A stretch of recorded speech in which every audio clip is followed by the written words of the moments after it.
Zeus. It's the people vow. What the hell is wrong with you people? Big Zeus. Pull up to the gate at 1600 on the map. Yeah, supposed to be the people's house. I make it like a trap. Marble floors and chandeliers. I'm balling through the wall. Power through the people. Yeah, I gotta make that call. Trapping for the team. Red and white and blue. That's me. Voices on the block. I'm breaking through. I got the keys. I'm in the lobby. Yeah, I'm moving like an OG. Posted in the Oval Office in the executive suite. Yeah, signing for the fam. Yeah, you know my. Good morning, ladies and gentlemen. Freedom is the banner, and I got my chains on. Secret Service watching snipers sitting on the roof. Truth is hitting hard. I bury you inside the booth. Founding father vision. Yeah, I'm flexing with this cash. Big pharma, big tech, turn these dreams to bags. I'm the voice of the hood trying to come and storm the gates. Ballots in my hands, but the system's overweight. They painted white, yeah, but the stains running deep. Promise they selling it, but you know it ain't coming cheap. Good morning, ladies and gentlemen. Now Now it's photo ops, power plays all day. I'm trapping for the vote. Good morning, Paula Monte. Doing the Lord's work. in the air. Big Zeus. Yeah. We knocking on the door. Big Zeus. We wanna hear your soul. Yeah. Who you think they asking for? They asking for that smoke. True. People, all them players, yeah, Y'all think this is a joke? Take it back and write the code. 1600 got your soul. Put my portrait on the wall, they staring at me like I'm cold. Good morning, ladies and gentlemen. Welcome to the show. God bless you too, Mr. Magic. Doing deals all in the dark. Make your dreams come true. All I need is a spark. Red phone ringing, but you don't know who is on my line. Got the Constitution jumping, yeah, you know I'm so divine. No stains on my kicks and the rally outside. And the gates is locked. This power never divides. Spitting for the block. Head buses make them wanna fight. 1600, do it all day. We're here back. People's house is a trap. Got the power, get it back. Money talk loud, time to clap. Fight for the keys, that's a fact. It's a rap, I'ma bring it back. In the people's house, Zeus. power's in the air. All right. It's the people's house, we knocking on your door. It's the people's house, We wanna hear your soul, Big Zeus. Big Zeus. Oh, yeah. All right, let's get this show started, ladies and gentlemen. You know what we came to do. We don't got much time to do it. All right, let's go. Rizzler in full effect. Let's go. WVIP.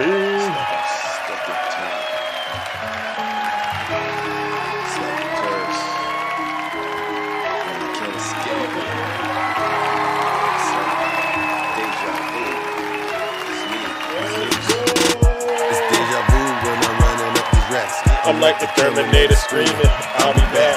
It's deja vu when I'm out here flying first class. Game on Mega. It's like every week I gotta take out the trash. I'm on top of my game, ahead of the class. You can tell that I made it, look at my grass. Cars in the garage with tanks full of gas. Katie Gates, let's go. I play the game so well, I won't finish last. Sitting in my living room screaming how we made it. This is how it's Supposed to happen when you're rich and famous. The algorithm turned to a Little off. I guess we going viral cause my Zodiac. I got all these numbers on my spreadsheet, am I right? Benjamin Franklin is my boss. I love it. And if they use my ex, that mean they left me. Woo! They don't get replies if They they text me. I say it with my chest cause I mean it. Uh-oh, here they go. Confidence and I'm conceited. Here it goes, ladies and gentlemen. Here's. Call me the master Uh-oh, here they go. Here they go. with a This is what I was dealing with yesterday. Here it goes. I'll tell you what, I haven't gone into Zeus's live in a couple of days. That shit was radical. Keep it clean. It was horrible. Uh-huh. I'm like, Zeus has gone way off the rails. Oh, It's like deja vu. It's like deja vu. you hear that? It's like deja vu. I've gone way off the rails. Give me a It's like break. deja vu. All right, good morning, ladies and gentlemen. Once again, we are back in the Thunderdome. I'm your host, I'm your pilot, and you know exactly why we are here. We're here to do the real work that it takes to save the United States of America against Donald Trump and his corrupt, evil, and wicked regime, which we all understand. And honestly, we know that they're waking up every single day trying to destroy the United States of America. while defending the Epstein class. And so what we do on this show, ladies and gentlemen, is sensational, it's magical, it's diabolical, it's theatrical. We hold a mirror up to every single one of these people who are still supporting Donald J. Trump and hold them accountable for all of their dirty, disgusting, filthy deeds as well as their crimes. And who better to do it than myself? And you say, well, who are you? Well, I go by the name Zeus. Or as some like to say, Triple H. And why do they call me Triple H? Well, it's quite simple. The first H is because I am honest. I'm the most honest person on social media. The second H is, well, it's because I am humble. I'm the most humble person on social media, and trust me, I've done a lot of things to get me to this place. I'm really the most humble person. You can ask anybody that. If I get it wrong, I'll be the first to apologize, all right? That's why a lot of people keep coming back to the show, especially the Zeus haters, because they know I'm really an example. I'm really the hero to a lot of them, right? Love you, Taylor. Thank you so much. And then the last H, ladies and gentlemen, which is arguably one of the most important H's of them all, is truly because I am and will always remain, you've guessed it, the most handsome. Thank you. Now, my style and delivery is pretty unique. I used to be a lot nicer of a person on TikTok, but over the years, I've developed thick skin. My soul maybe has gotten a little blackened, so to speak. And I've gotten to a place mentally, emotionally, spiritually, where I don't even allow WVIP. Thank you for raising up the live. I forgot to talk about that. Thank you to all of the subscribers, gifters. Honestly, I don't say thank you enough because you support me. You support all the guests that come up here. You even hit some of our cash apps. But what you're doing is you're raising up the live. All right. And you can raise it up not just by sending support, but honestly, share the live out to every single person on earth that you know, especially MAGA, because they really do need to hear this message. All right. Because a lot of these people are broken individuals. They have been lying to other people, but they've gone even as far as to lie to themselves. And I've always said it's one thing to lie to everybody else, but it's another thing to lie to yourself and use the Bible. They use the Bible when they lie to themselves. Like we had yesterday, I was really thinking to myself, I said, wow, you lied to me, you lied to yourself, and you lied on God, right? These folks need serious, serious help, ladies and gentlemen. And I'm the one to bring it to them. And so before I go any further, I must just do this heads up PSA announcement. If there are any Trump voters out there, do me a favor, because I understand right now, you're really on the defensive right now. A lot of the Trump voters are on defensive right now. And I do believe that when this is all said and done, a lot of them they'll deny, in the Bible, Peter denied, being a disciple of Jesus multiple times, right? A lot of the Trump voters, they're going to deny that they voted for Donald J. Trump. All right. And so what I'll say is this: if you're a person that voted for Donald J. Trump and you're still supporting him, do me a favor and leave my show right now. Because I have 100% success record, all right? Seriously, I'm going to make you very, very uncomfortable in here because we cover everything. We cover everything that has to do with MAGA. And yesterday, honestly, I learned something. I've always said, if you support Donald Trump, you off top support racism and misogyny. That's off top, right? And I've already proven that's no longer a theory. That's actually a theorem. That's actually been proven. Then you go a little further to the right, you get into that sedition territory. You know what happened on January 6th, right? There's a new thing that I'll talk about, right? And then you go a little further to the right. Guess where you end up? You end up in the Epstein territory, right? Every single one of these conservative men that are still supporting Donald J. Trump, I promise you, especially after that conversation that I had yesterday with that one Trump voter, I promise you, they are supporting Jeffrey Epstein. These people, they do not mind the crimes Donald Trump has been alleged to have committed in the Epstein files. They don't mind. But then you go further. I haven't told you this one. Oh, look at that.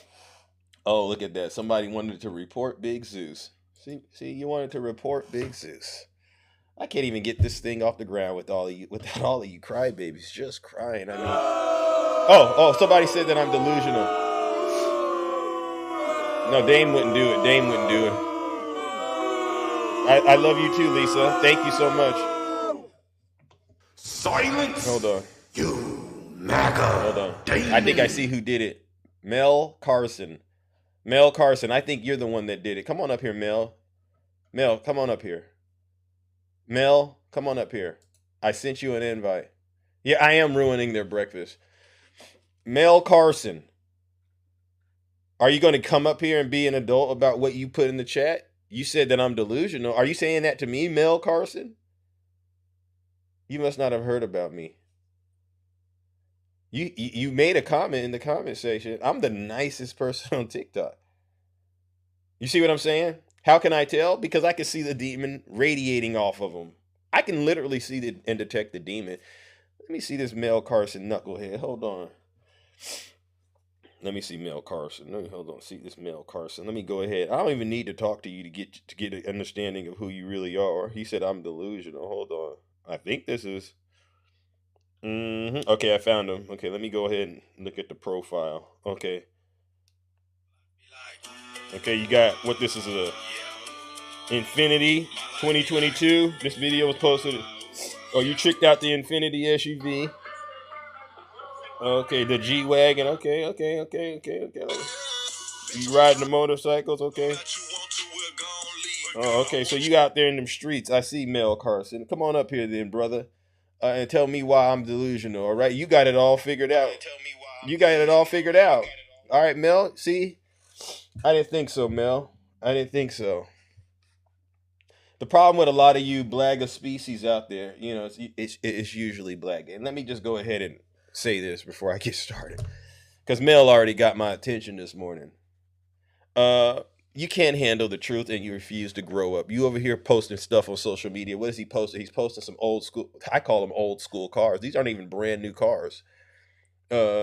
And you think you put some rims on it, you put a little music in there, you think that somehow makes you a man. It doesn't make you a man, it makes you honestly a fool. How does that bring up the value of the vehicle, especially if it's not a classic? You don't even know what you're doing, Mel. You're literally taking the PPP loan money and flooding it into the streets with these ridiculous little gimmicks you got. And so what I'll say is this, Mel, I have a 100% success record. If you can't handle the truth, leave this show right now, because I promise you, I'm going to make you feel uncomfortable. But get this, you don't got to take my word for it. Listen to your leader. If you're not happy here, then you can leave. As far as I'm concerned, He has an old if you Infinity. hate our country, Oh. if you're not happy here, you can leave. If you're not happy in the U.S., if you're complaining all the time, very simply, you can leave. You can leave right now. Come back if you want. Don't come back. It's okay too. But if you're not happy, you can leave. All right. And so with that being said, I'll just say this. It's like Tupac over here with you, Mel, and all the other blagger species. I guarantee you, I'm going to spark the minds out here and make people wake up. And so I guess that's a good thing for me to do. Let me just go ahead and pick up where I left off yesterday. Ladies and gentlemen, listen, if you're still seeing these people out here, these guys supporting Donald Trump, run for the hills, because there is nothing good about them. These guys secretly are taking notes, and they are saying to themselves, if Donald Trump can get away with it, so can I. This is why they are defending him. Because if I ask every single person, why do you still support this man? They can never give you a direct or straight answer, or they'll just flat out refuse to come up here and defend it based on the merits of the argument. They don't know why they're supporting Donald Trump, other than they believe in the lies that Donald Trump continues to tell them. All right. And so what I want to do is a couple of things. All right. It's amazing. It's amazing to me that we are now seeing MAGA literally implode on itself, and they are still questioning all of the lies that Donald Trump has put them through. I've never seen anything like this happening in my life. Tucker Carlson is a good example. I got some clips of Tucker Carlson. Who else do I want to do? What I want to say? Okay. Let me see. This has to do. Okay, yeah. This has to do with. Let's see. Do we want to talk about the cover up? Now let's start with Tucker Carlson. All right. Let's start with Tucker Carlson. It's amazing. Tucker Carlson says he's going to be tormented for a long time by the fact that he played a role in getting Donald Trump elected. And I'm sure a lot of you have seen this clip, but I haven't talked to you about this. And I want to make sure that all of you so-called Christians out there, you understand where we are at right now. Oh, W's in the chat. My appeal was approved. My appeal was approved. Thank you, TikTok. You should allow content like mine because I don't get out here and really insult people. I actually am liberating a lot of people out here. A lot of people look up to what I do on the show in terms of just the fact that I am unapologetic about any of the issues that go along with supporting Donald Trump. And I have to be that way because I understand a lot of these people, they are broken, they're poorly educated, and in some cases, they're just downright evil and wicked. When you're dealing with evil and wicked people, you gotta hit hard. You gotta hit hard.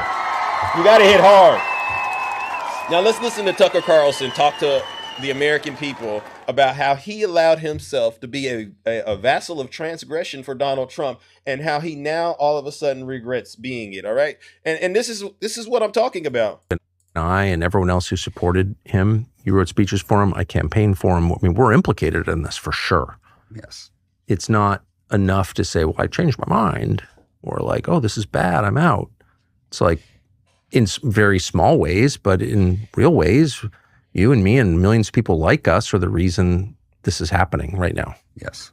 So I do think it's like a moment to wrestle with our own consciences. Are there any Trump voters out there right now in the chat? Are you in the chat right now, MAGA? I don't need you to come up right now. I just wanted to make sure you're listening to what I'm playing right now, because what I'm noticing is when I say it, for some strange reason, your truth blockers shoot right up. So when one of your own says it, I'm hoping you can actually process what's being said to you. We'll be tormented by it for a long time. I will be. You hear that word, tormented? That's why I send you straight to hell on my show, because you had the warning with Big Zeus. I was doing it, giving you the information, and not just me. It was a lot of other people who come up here. We were letting all of you understand you are on your way to hell. You get this, MAGA? Somebody has to go, and it ain't us. Consciences. We'll be tormented by it for a long time. I will be. Thank you. And I want to say I'm sorry for misleading people. It was not intentional. That's all I'll say. But anyway. Don't you hate it? But the question does present itself immediately, like, what is this? Was this always the plan? You don't want to be a conspiracy nut, but like clearly there were signs of low character. We knew that. Yes. But it didn't, there are tons of people of low character who like outperform their character. It doesn't have to be. Sort of the norm, actually, these days, I would say. I've outperformed my character a lot. I don't have especially high character, right?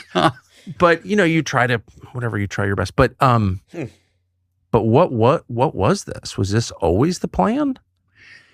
Looking back after the last year and a half, it seems like it kind of was. And it's easy. Well, you could get really deep about it and say, what was Butler? Like, how was it that he and Ryan Ruth? You see, do you all understand that when he lied to you about the ear being blown off, it was over. It was over. I've seen grown so-called alpha men cry over that Butler incident. Literally took them back to WrestleMania in their childhood. Literally made them go back to that childhood moment. Oh no, our daddy just took one for us. Fool, how he taking one for you? He doesn't know you. If he wanted to take one for you, he should be taking some of them bills you got. If he was really trying to take one for you, he got himself into some stuff, and that was all on him, if anything. But you can't help but come to the conclusion it was completely staged. You can't help but do it. And if you don't do it, then you're a fool. I mean, he was subject to 2 legitimate assassination attempts. Have we ever gotten to the bottom? I know you've talked a lot about this, but have we ever gotten to the bottom of that? I haven't talked a lot about it. I don't know the answer, but I know that those investigations have been stymied. Fact. Yeah, stymied from the very top, from people who actually would have the power to get to the bottom of it. And the motive. Yes, yeah, very much. So the enormous amount of money he got from Miriam Adelson now seems suspect to a lot of people at the time. But, there's a lot of money in politics. To run for president requires an enormous, cackling camel toe went through 2 billion. We call Kamala cackling. What? She already just did right here. This is what I mean. When you're a MAGA, the racism and the misogyny, it all comes in. It's definitely the most important part of it. And this is why when I was in that live yesterday, I said to these white presenting folks, I said, why don't you just own up to the fact that you are a racist? I don't understand why white folks in 2026 try to, not all, I can't say all, but a lot of the folks that are especially on the right, why do you all try to pretend like you're not racist? Just own it. Wear your badge with honor so we can deal with you accordingly. It would make life so much easier. All right? Because that's when I can start getting busy doing what I need to do. There's a lot of money in politics to run for president requires an enormous, I mean, cackling camel toe went through $2 billion. And he just couldn't skip out on an opportunity to be a misogynist and a racist. Could you imagine being in a relationship with these sick individuals? 4 months. So, sure, there's an argument to be made that you get money from those who will give it to you. It's just the nature of that game. But it's still reprehensible, and it's still a big question mark. Why would someone who has obvious and demonstrated allegiance to a foreign power give Donald Trump $250 million while he's running for president? I mean, how is that defensible? And you know what's so sad, ladies and gentlemen, honestly? It's always interesting when the so-called conservatives, what do? They turn around and make themselves into the victim. So obviously, thank God. They turn around and they make themselves into victims. Case in point, you literally have these two demons right here. Because when you take accountability, you're supposed to say, hey, I made a mistake. And you don't get to blame other people for why you did it. We don't need to hear you explain why you do it. And a lot of people think that that's what an apology is. No, I don't want to hear about why you did it. I don't need to know the who, what, when, where, and why. I need you to say, I truly am sorry. And then I need you to make an agreement not to do it again. All right? I don't care how it made you feel.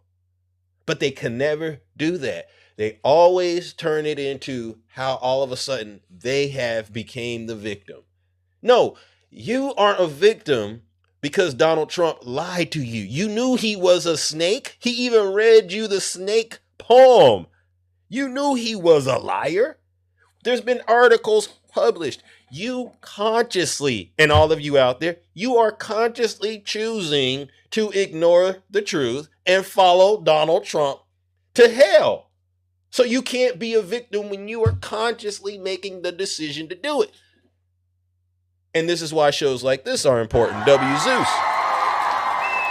I don't give these people an out. The next thing is now they're going to go back to, C-19. When you all know, I could go literally pull up the congressional file that showed all of the things Donald Trump did during the C-19 outbreak that were basically a desecration to the people of America. I could literally read you the timeline. But now, here we go again. Now they're questioning what Donald Trump did to them. It's insane. After COVID, now you said something really interesting. You didn't take the vax. Thank God. Literally, thank God. Never once considered it. I did not. So obviously. Thank God. But Trump did and encouraged everyone else to take it and then never apologized, even when it became clear that the vax had killed hundreds of thousands of people around the world. And it's never really been studied in this country, but we can extrapolate and assume it killed people I know. Me too. So I know young men now who took it who have myocarditis and other heart. You hear this? And this is a lie. This is a lie what they're saying. But what isn't a lie is the fact that Donald Trump was the one behind Operation Warp Speed. All right, Biden just implemented it, but Donald Trump was behind it. He's the brains of the operation, so to speak. All right, really not, but it was his administration. And MAGA, what did you do when your daddy told you to do it? Some of you flat out rejected it, but you still refer to him as daddy. And the list goes on and on. These folks... For sure. It's weird cancer. It was poison. Yes. Look at the cancer rates, look at the fertility rates, like everything about it was a bioweapon aimed at us. Yes. And Trump didn't apologize for that. I don't know, all the things that I've just ignored or forced myself to ignore, whatever. My flaws come out as I remember all of this. Oh. And my shame emerges. Don't I give him this? Shame. That's why I added the shame in there, is because it was clear to me, Tucker, MAGA has none. So when you don't have shame, then I got to give it to you. That's why I give you the booze and the shame. And now it seems like your cup might be running over. Your cup runneth over. It's amazing how they are now literally where a lot of us were years ago. Well-deserved shame. But anyway. Trump is completely absent shame about it. He, to this day, will still talk about the success of Operation Warp Speed, which allowed these things to come to market, which allowed the. You know what he said to me? I actually raised it with him because I'm so upset about it. It's just killed too many people and it made too many women infertile, and it's just the most evil thing ever. And it's still on the schedule, and it's so immoral. It's hard to believe this is even happening. But these are lies, by the way. He did exactly the same thing. Again, it's my fault for not being like, "Whoa, that's a red line. I can't cross it." But he did the same thing he did on the Iran war. When I talked to him about the Iran war, you say, well, like, this is hurting all these people. He's like, you don't believe in the polio vaccine? Like, that was a good vaccine, don't you think? It's like, I guess I believe in the polio vaccine. I don't know. I mean, but that's not what we're talking about. The polio vaccine is a totally different thing. Yeah, so I think you all get the drift. I think you all catch the drift. How many of you out there are fully aware of the fact that Donald Trump is a liar? Are we all on the same page that Donald J. Trump is a liar? Are we all on the same page that Donald J. Trump is a criminal? He's an adjudicated rapist. All right, W to the chat. So when you make a conscious, my point is this, when you make a conscious decision to support evil and wickedness, do not come begging any of us for sympathy. It's not going to work like that. You really, honestly, you need to be really trying to get right with the good Lord before you take your last breath. Because a lot of you, like I said, some of y'all are going to end up going where? Straight to hell. And rightfully so. And so another thing is, this morning, Donald J. Trump, he goes on to social media. Actually, what we should play is this. This is fact. This is truth. All right. This has a lot of truth in it. Donald Trump is not in control right now of the war with Iran. And I think this is a great summary of what is currently going on in Iran. I got a lot of people reaching out to me trying to convince me that Donald Trump is supposedly on the upside of this war. But the reality is quite different. All right. W's in the chat. Thank you for the red. Thank you, Tara. Let's get an update on the war situation. Through political, military, and the geopolitical version of hell. He is trapped on all sides with no good options. Friday's laundry list of golden deliverables Trump said Iran agreed to right now are sitting at the bottom of the Strait of Hormuz. So far, the Iranians are paying zero price for embarrassing the President of the United States. Wow. In fact, the White House seems to be the one almost desperate, or at least the one who needs tomorrow's negotiation in Pakistan. And in a sense, President Trump understands that he needs a deal. Brand new poll shows 61% of Americans say the United States should not continue military operations of any kind in Iran. You see this poll? And the reason I like to pause it when these numbers come up, because I understand numbers and math and logic is very, very difficult for a lot of these Trump voters. So when you have 61%, that's a good chunk of the American people saying, this isn't a good idea, MAGA. So please try to convince me again how Donald Trump is winning. All right? Because the polls don't say it. So if you look at this poll and then you go and tell other people, this is all part of Donald Trump's grand plan, let me be the first one to tell you, you ain't nothing but a liar. This is why you need to sit your special behind down and listen to this special broadcast, because this means you are wrong. That limits the options for a president who keeps declaring victory without having won. You know, I don't like to say this. We've won this. This war has been won. In a fairly short period of time, we'll be finished.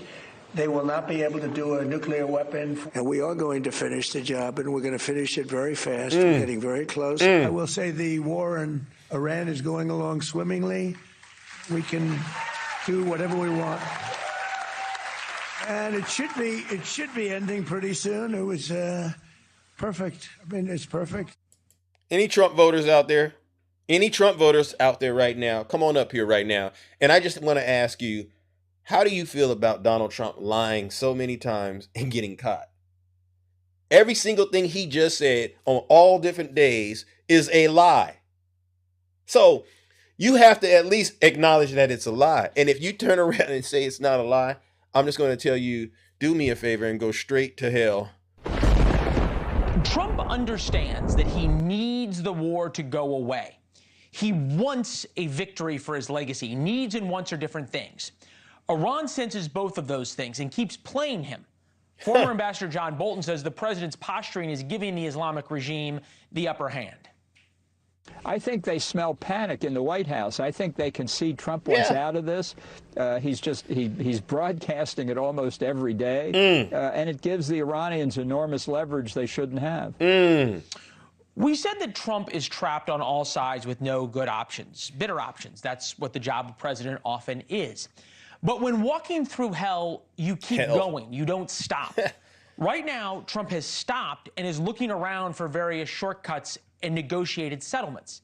The Wall Street Journal reports a president who realizes the risks and can't figure out what to do about them. Headlining, quote, behind Trump's public bravado on the war, he grapples with his own fears, understandably. Like a rabid dog, Iran can smell fear. You hear this? So this goes out to every single one of you Trump voters out there. I mean, you get the point. You get the point. Donald Trump is getting his behind kicked by Iran. And you know what I'm going to do? Because, you know, I heard Caroline Levitt say something yesterday. She says the media, the American people on the left, they're supporting Iran and not the United States of America. That's what Caroline Levitt, and this is what's keeping Donald Trump at night. So, Caroline, I got something that I'm going to say to you, and this is going to hurt your feelings. Guess what? W's in the chat for Iran. W's in the chat for Iran. Thank you. You know what? Because I never, ever thought I'd say that. But when I saw when I say to myself, I said, Iran's been doing what Iran's been doing.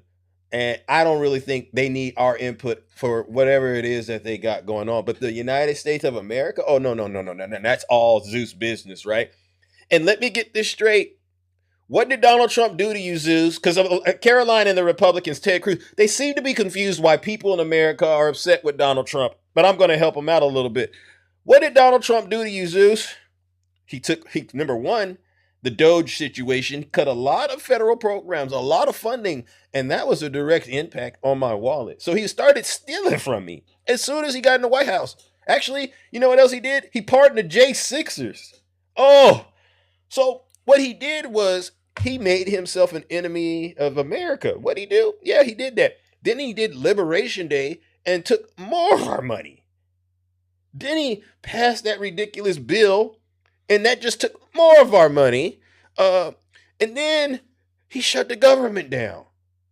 And every single time there's a crisis, we're finding out that he's manipulating the stock market and taking more of my money. Iran isn't taking any of my money, and then if they are, I don't know it, so I can't do that to him. But the fact that the sitting president of the United States of America is coming up with ways, because I told you yesterday, there's a lot of people in these streets, they call them scammers. Scammers wake up every day looking for a way to scam. This is their full-time job. And I'm like, wow, I have a scammer in the White House using the full weight of the government to steal my money. Oh, yeah. So now I got no other choice but to side with the people of Iran. W's in the chat for Iran. And don't even get me started on the Jeffrey Epstein stuff. Think about what's happening right now in America. We are having to go to blows. I'm talking about having very difficult conversations with these Trump voters about obvious things. Obvious things like whether or not Donald Trump did the things that he's been accused of doing in the Epstein files. It's the most bizarre thing I have ever thought I'd have to deal with, because normally, and I'm speaking in particular to the blagga species, they know when somebody got all that smoke on them and whatnot, it ain't cool to be around them. You don't even need to go into court and all that. You will cut ties. You'll create distance because you don't want any of that on your hands, so to speak. But for some strange reason, when Daddy, that's who Trump is. When Daddy is found to have done these things, they rush to his defense, and they don't think anything wrong with it. They'll be mean as hell to everybody in the community, especially women. But they'll turn around and smell that man's dirty diaper and put him up on a prop and say, this is the best person for us. Something's really wrong with y'all. And that's why I say a lot of you are going where straight to hell. W Zeus. I'm not new to this. I'm true to this. I'm not new to this. I'm true to this. Here's another video, ladies and gentlemen. This one's called Donald Trump Has Actually Lost His Mind. And it's amazing when you get these stories coming out and you're listening to it and you're going, are y'all really shocked that Donald Trump has lost his mind? Because I've known the man's been crazy for a long time. All right. And people send me these things and I said, please say this didn't happen. Please say that this didn't happen. They recognize they've got some problems and got to try to deal with it. And then there was a report out that they had an emergency meeting Saturday night. And apparently, well, one report coming out of that meeting at the White House is that Trump wanted to use the nuclear codes. And General Dan Kane stood up and said no. He invoked his privilege as the head of the military, so to speak. It was apparently quite a blow up. There are pictures of Kane coming out of that meeting with his head down to the ground. So, you know, there's some very, very bizarre things going on in D.C. You hear this, MAGA? Your daddy is so insane and unhinged that, and I believe this 100% because I could already see how Donald Trump thinks in a meeting. He's not logical. All he's going to do is come up with a way to make himself seem like the strongest person in the room. And he's been itching to do this for a while, just like he's been itching to go to war with Iran. And this is why those congressmen, the 6 Democrats that put out the video that said you do not have to obey an unlawful order, that's why they said it. Because they know that this is what Donald Trump wants to do. And y'all continue to get out here and support this demon. Got another video for you. They have such graphic footage of what they... Listen to how they're saying, is the I country blackmailed Donald Trump into going into this war? I mean, you can't make this stuff up. I have just received the information. The reason why Trump went to war was, and I'll say this, Pete Hegseth and J.D. Vance would know if this is true or not, because they were in the room with Netanyahu and Donald Trump when Netanyahu allegedly asked those 2 men to leave the room. Allegedly, he's got some information that's so damning about what the Iranians did to the civilians that it was too gruesome for them to look at. Now, these are supposed to be combat veterans, and it's too gruesome for them to look at. But when he leaves, he plays a video for the president, and now the president's convinced to go to war. Now, from what I was told, it had nothing to do with what happened to the civilians. It had everything to do with that island off the coast of Florida. Hey, Dame. Come on in here with your account, Dame. Come on, hear this. Now we getting somewhere. It had everything to do with that island off the coast of Florida. Oh, so he's okay. Let me make sure I catch that again. So, with what happened to the civilians. It had everything to do with that island off the coast of Florida. Yeah. So, yep. So there I again, believe it. No way to prove it. There's no way to prove it. You know, like I said, the only 2 that would know if that type of event happened would be Pete and J.D. Vance. Because J.D. Vance did not want to go to war against Iran. He was against it. And if you really wanted to convince the man to go to war because you have such graphic footage of what they were doing to the civilians, and of course, he told me, he said, it is true. The or the RIGC, they slaughtered them. He said, of course, then again, it was Mossad to give them the weapons to shoot at the police and things like that. And it's what kind of stirred the entire thing up in the first place, so he was honest about it. And by the way, I'll say something here too that I've not said too much on my own channel, which this is aired on my channel right now. Mujtaba is dead. He's been dead for a while. The Iranians are using Mujtaba because it really rallied the younger generation when he took his father's place. He was in the same bombing that his father was in. It killed his wife, killed his son. The president of Iran was there. He survived because there's a huge underground compound, but he did survive. Mujtaba was severely injured. He was taken into Russia. They did surgery on him. When he came back, the U.S. didn't even know they killed him. He was caught up in an airstrike and he was killed. And they put another man in his place. I know who the other. So there you have it, ladies and gentlemen. There you have it. Donald Trump, he's over the barrel. He's being blackmailed. And what does he do this morning? He goes on to brag about how great the stock market is. Situation in Iran right now with higher oil prices. Most people tell us that that's going to have to wait. The market itself is not anticipating lower rates or any rate cuts until at least the second half of this year. There's only a 41% chance or something of that, according to the market itself. Will you be disappointed if your new Fed chair, if he gets approved, doesn't cut rates right away? I would. But let's talk about Iran first. Iran, I'm looking at your numbers now as I speak. I mean, the market's up. We're going to be at 50,000. That's where we were just a little while ago when it started. And when I hit 50,000 on the Dow and 7,000 on the S&P, I said, well, I hate to do this to everybody, but I'm going to have to journey down to a place called Iran and not make sure they don't have a nuclear weapon because they will blow up the world. You want to see a bad stock market? Try blowing up the Middle East and then Europe, and then they come for us, right? And we're not going to let that happen. So I said to my people, they're all gathered, all these wonderful guys, Scott Bessent, the whole group, Howard, they're all doing a good job. I said, fellas, I got a little bad news for you. I'm going to put a little wrinkle in your numbers. Why, sir? We're going down to a place called Iran, and we're going to make sure that they never have a nuclear weapon because they'll use it to blow up, because they're... See, he's not saying, I met with that guy. He's not telling the story. I met with this guy. He showed me something on a laptop. That changed my mind about a lot of things.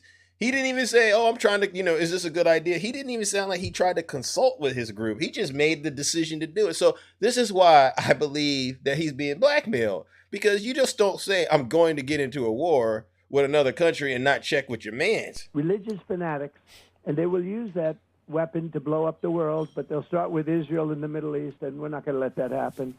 And they said, wow, that's going to be bad. I said, yeah, it's going to hurt the market, and it's going to drive up the price of oil and whatever it is. But that's peanuts compared to what would happen if we let this happen. And I told them, 47 years other presidents wanted to do it. They never had the guts, the courage to do it. You see this, ladies and gentlemen? This is who Donald J. Trump really is. This is who Donald J. Trump really is. Now, this is a great analysis. I'm going to ask all of you, honestly, to go check out this analysis. Can you see this? You can read that, right? Yeah, I think you can read this. So this is somebody, James Tate. He says, I've been watching Trump answer questions for years. The confidence, the certainty, and the way he shuts down a room. I genuinely thought he was one of the sharpest communicators alive.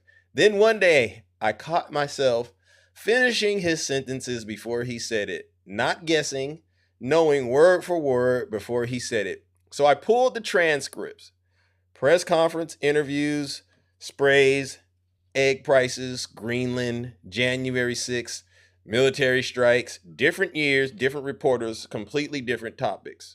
Same thing every time. Every single time Trump is asked a question, any question, he runs the exact same 7 steps in the exact same order without exception. This is not personality. This is not confidence. This is not charisma. This is a deliberate, repeatable formula, and I can prove it to you. His actual words, public record, verify every single one for yourself. I'm just going to read the steps, but I want you all to understand the jig's up, MAGA. Number 1, step 1, unalive the question. First thing every time, make the question itself the problem. Quote, that's a stupid question, quote, end quote, or quote, fake news. Step number 2, unalive whoever asked it. Destroy the source so that the question has nowhere to stand. Quote, your ratings are terrible. Nobody watches your network. Step 3, insert himself. Every topic, every time, without fail, it always lands here. Quote, nobody has ever done what I've done. End quote. Is this true? Step 4, scale it to the biggest claim possible. Not good, not great, the greatest ever in history, every single time. Quote, more than any other administration by far. Nobody has ever done crowds like I've had in history for any country. End quote. Step 5, unnamed people agree. Faceless, countless, unverifiable, always there. Quote, smart people are saying it. Great people, a lot of people. Step 6, vague threat. Something bad will happen. Never specified, always implied. Quote, all hell will break out. End quote. Or how about this? They know it, believe me. Step 7, look back to himself. Different words, same destination, formula complete. Quote, it's been an amazing period of time, page after page of accomplishments. MAGA. You could go look this up for yourselves. Just read James Tate 121. I thought this was something that everyone should know, because when you're debating these people, I don't even call it debating anymore. You got to understand that they're literally just falling victim. They're falling victim to the same propaganda, the same rhetoric that a lot of us, we've already mastered this. I knew Donald Trump was going to do that. I can instantly time his words. I showed them an article. I said, Donald Trump's been lying so many times, over 30,000 times in his first year, but only fools will continue to believe him, right? And so with that, ladies and gentlemen, I just want to say this. Did I touch on everything that I needed to touch on? Yeah, I think I did. To all of you Trump voters out there, here's the deal. You have invited evil and wickedness upon this country due to your blind loyalty to this demon. And God is truly not pleased, all right? And that's why you need somebody like me to do what I got to do. Ladies and gentlemen, join me in warming up the Lake of Fire once again. Are there any questions as to why a lot of us despise Donald J. Trump and this entire corrupt, wicked administration? Or are we all on the same page that he's an evil person? I think we're all on the same page. But if you're not, ladies and gentlemen, do me a favor. Let's join me in sending these demons straight to hell. Thank you. Yeah. We're all on the same page. Thank you, everyone. Silence. You MAGA.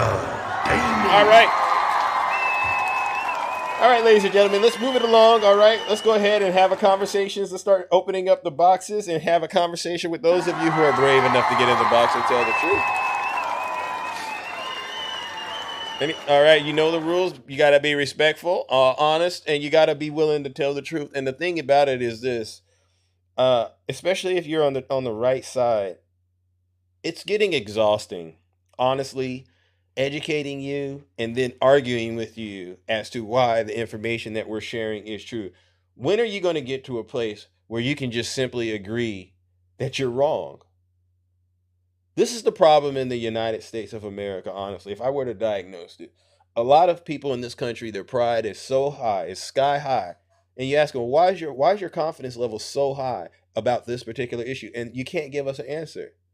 So in exchange for simply not, instead of taking accountability for the fact that you haven't really done the work to have your confidence on that high, you ever seen somebody who thinks that they should be treated like they're Michael Jordan or LeBron James? They think they should be treated like those guys, but you look at them and you go, you have nothing that they have. You're kind of, you know what I'm saying? You're having a serious problem up here. So you need to knock it off. If you cannot tell the truth, then why even talk? You think a lot of us want to get up here and waste our breath and argue? Absolutely not. It's sad. It's really sad when we're in a situation right now. You see the gas prices. And what will they do? They'll go see the gas price. I drove past the gas station the other day, $6.49 a gallon. Think about that. You saw the tariffs were illegal. Now these companies are having to apply to get the money back. You saw these things. You heard the man promise you some money. You never got it. We're in a deep state of rest. You see Cash Patel up in there pouring it up, getting loaded, having fun on taxpayer money. You see these things. Why try to pretend like you don't? And I keep saying to these folks, the good book says this: how can two walk together unless they're in agreement? If we can't even agree on simple things like Joe Biden won the 2020 election fair and square. He did. If you don't believe that, then why talk to you about everything else? That's like somebody cheating on you. You got the evidence that they cheated on you, and guess what? They keep lying to you. I mean, at a certain point, we're not going to go any further with this. We're just going to cut ties, right? W Zeus. And so I treat every single Trump voter as though I'm talking to someone that's cheated on me. I got to do this, right? So you're cheating on me. I got the evidence, and you're going to get up here and try to pretend like the footage doesn't say what it says? Okay, and then they got this trick they do, right? You catch them in the lie, and then you crash out, and then they turn into a victim about whatever it is you crashed out. Oh, look, you're being a terrible person now. See, you're a terrible person. Oh, so you're trying to gaslight me and try to make me get distracted from the fact that we were originally talking about you being a cheater. See, and that's why I do that, because I used to be the love guru. When you see these people coming up here and they start lying, I want you all to take a mental note. They're cheaters. Because if you're going to lie, just lie to cover your own tracks. But if you're going to lie to cover Donald Trump's tracks too, you ain't even a good liar, W. Zeus. You're not even a good liar. You're not even a good liar. A good liar has to pick and choose what lies they're going to, literally get taken to task for. But you just going to cover up everybody's lies. Well, then obviously you are a liar, W. Zeus. All right, let's open up these boxes, ladies and gentlemen. Who do we got first? It's a light day at the office. Good morning, Hot Girl Money. Welcome to the show. Hello. Good morning, my brother. How you be this morning? I'm doing all right. How about you? I am wonderful. Oh my goodness. I just want to say I love the way you slay these MAGAs every single morning. Thank you. I love you too. And I promise you, boy, you have been dead to rights. Yeah. I swear. Yeah. And I don't get it. I don't get how they can continue to deny what's in front of them. It is just so exhausting. It really, really is. Yeah. And I was listening. I'm sorry, go ahead. No, you can go. I'm so sorry. There's a delay. When you had a certain person I won't mention on the panel yesterday. I like it like and that. And how he was misquoting the Bob Mike. Are you for real? Man. Thank you, W. Hey, W's in the chat, because he didn't know I could go pull up the Bible chapter and verse on him, right? And a person that's not well versed or understands that situation, they would have just literally allowed them to lie about what happened in that moment. But you saw the problem, right? He had an Adam complex. He wanted to blame women. He wants to blame women for his lack of accountability, and we exposed it on this show. All the time, especially women who look like me. It saddens me. It saddens me when brothers are like him. Thank you. It really does. I appreciate it. Because them are the type of brothers, they are a danger to women and a danger to the black community. Especially, thank you. Especially when you want to call out a man on who he truly and what he truly is, which is a monster. And Donald J. Trump is a monster. He is a monster. His entire cabinet's a monster too. And anybody who can't see that, I have nothing for him. Thank you. Get the F up out my face. Thank you. And You're right. So let me ask you a question, because I did put that person, I put him through a heck of a blender. And you heard some of the clips, and you accurately said he is a monster. You remember the clips that I played about things he said to his daughter? Oh my God! Could you tell me? Every time yeah. Could I tell you what? What would be the reaction if you were dating a guy and he said that about his own daughter? What would be the reaction? Because this is real life situations, right?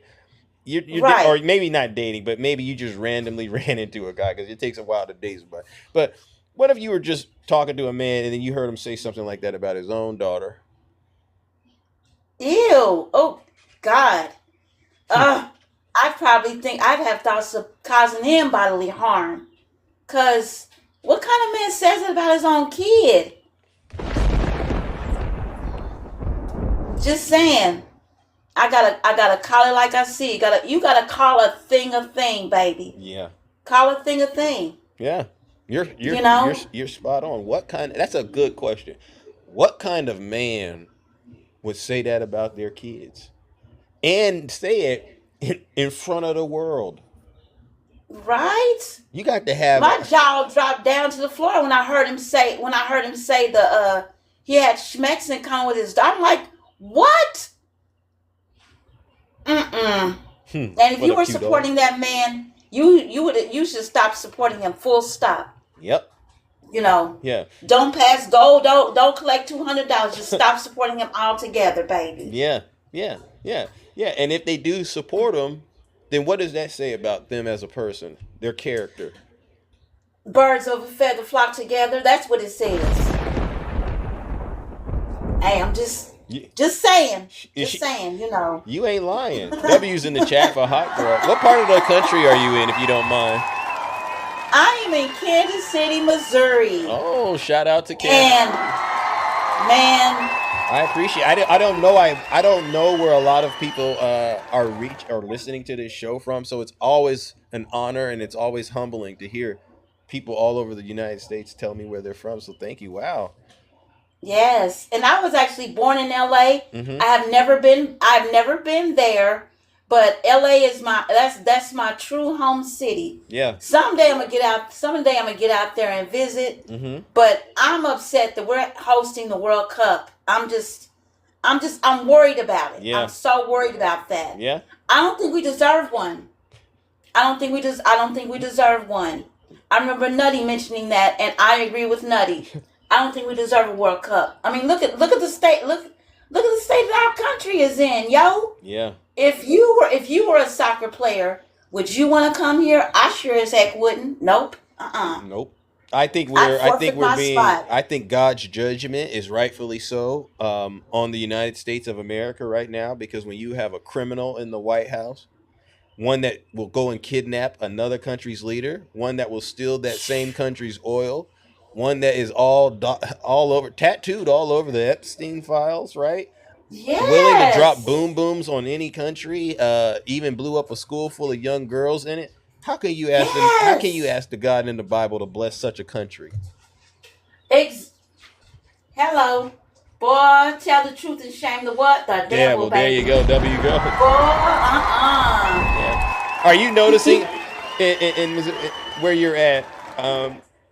What is the vibe in terms of the Trump voters? I'm pretty sure there's a lot of Trump supporters out there, or maybe there were, when he first got into office. Has the support for him seemed to have gone down where you're at, or about the same, or gone up? What do you think?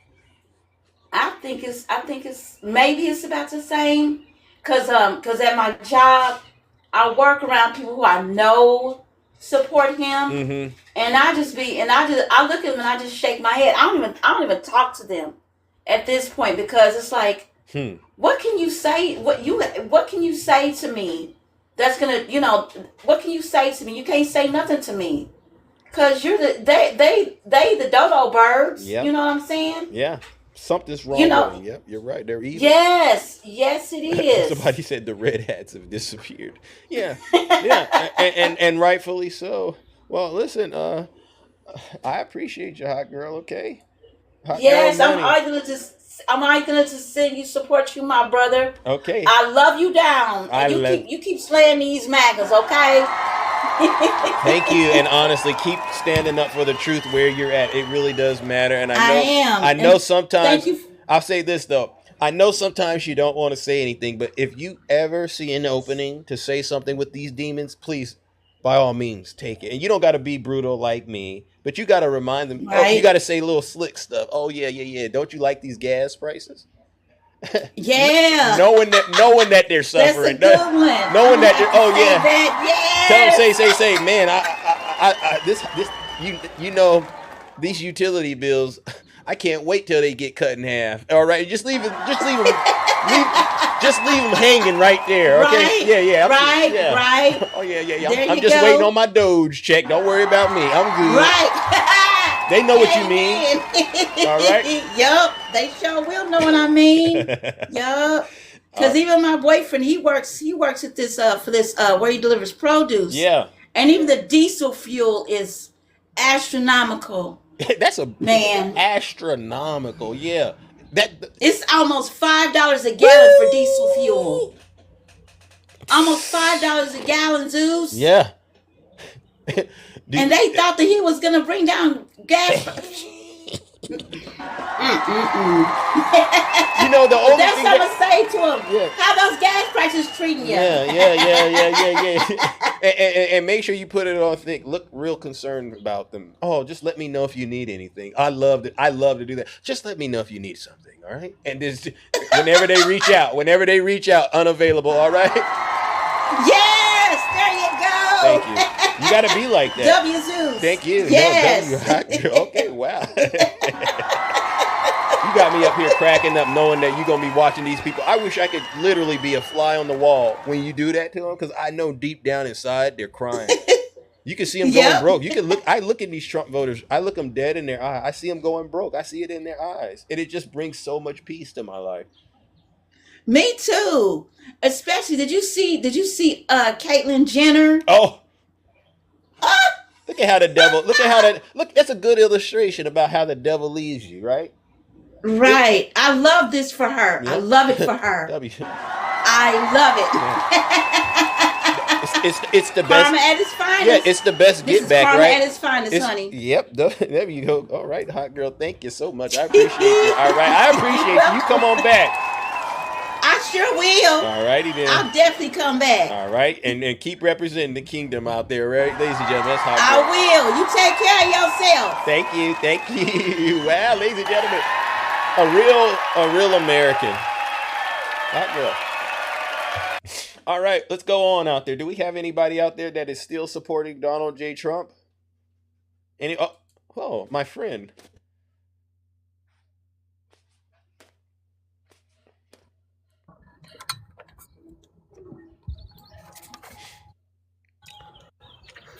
Yeah.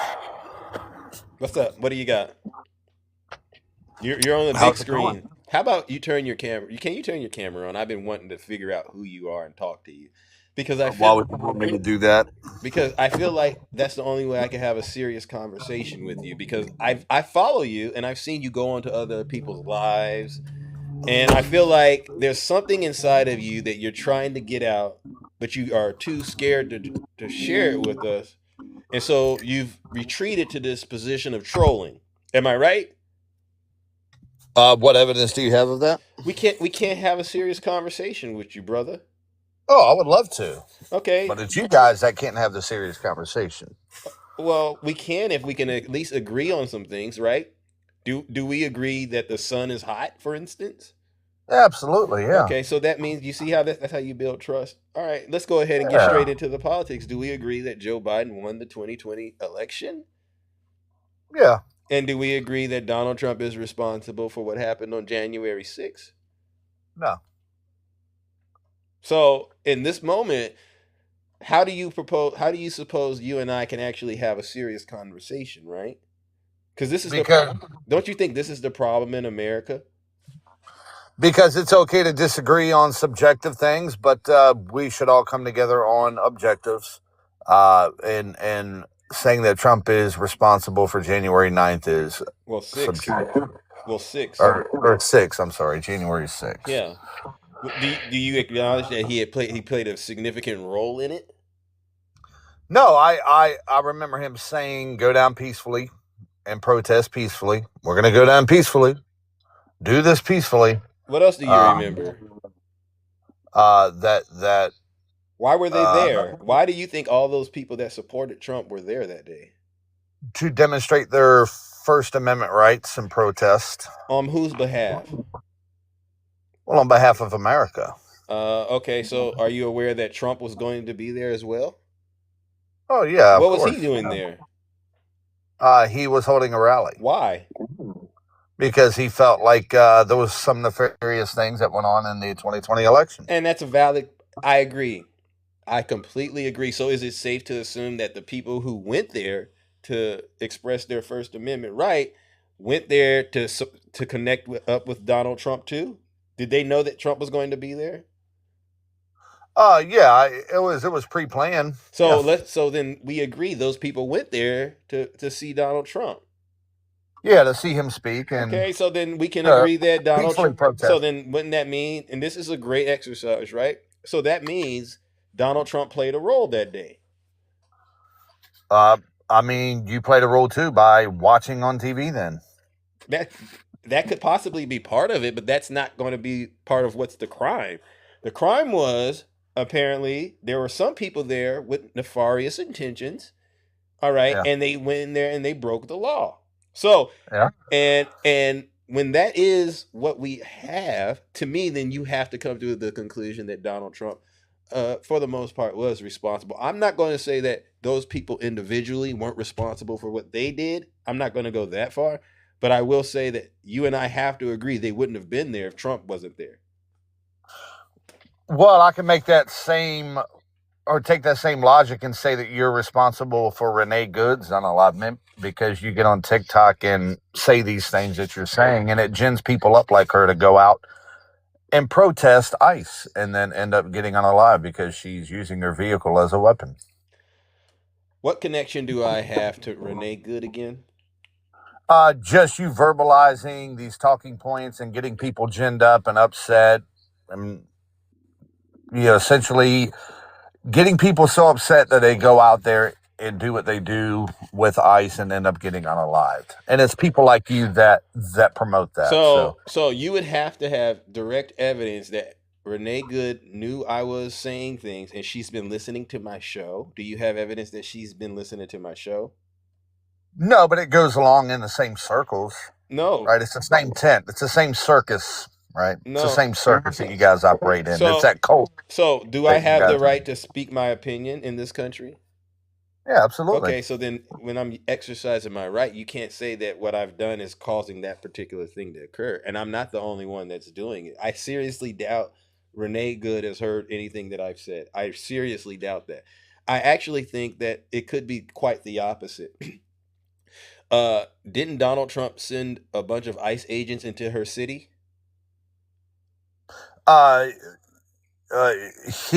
He sent them. Well, no, he instructed DHS and ICE. Yeah, that's kind of the same. To go around and basically left it up to those leaders of ICE or DHS or whatever to go out and do their jobs. He didn't say, go to Minnesota and do this. And in what capacity did he do it? He did it as the president of the United States of America, correct? Okay. So wouldn't that mean that Donald Trump actually has a lot more power than I do?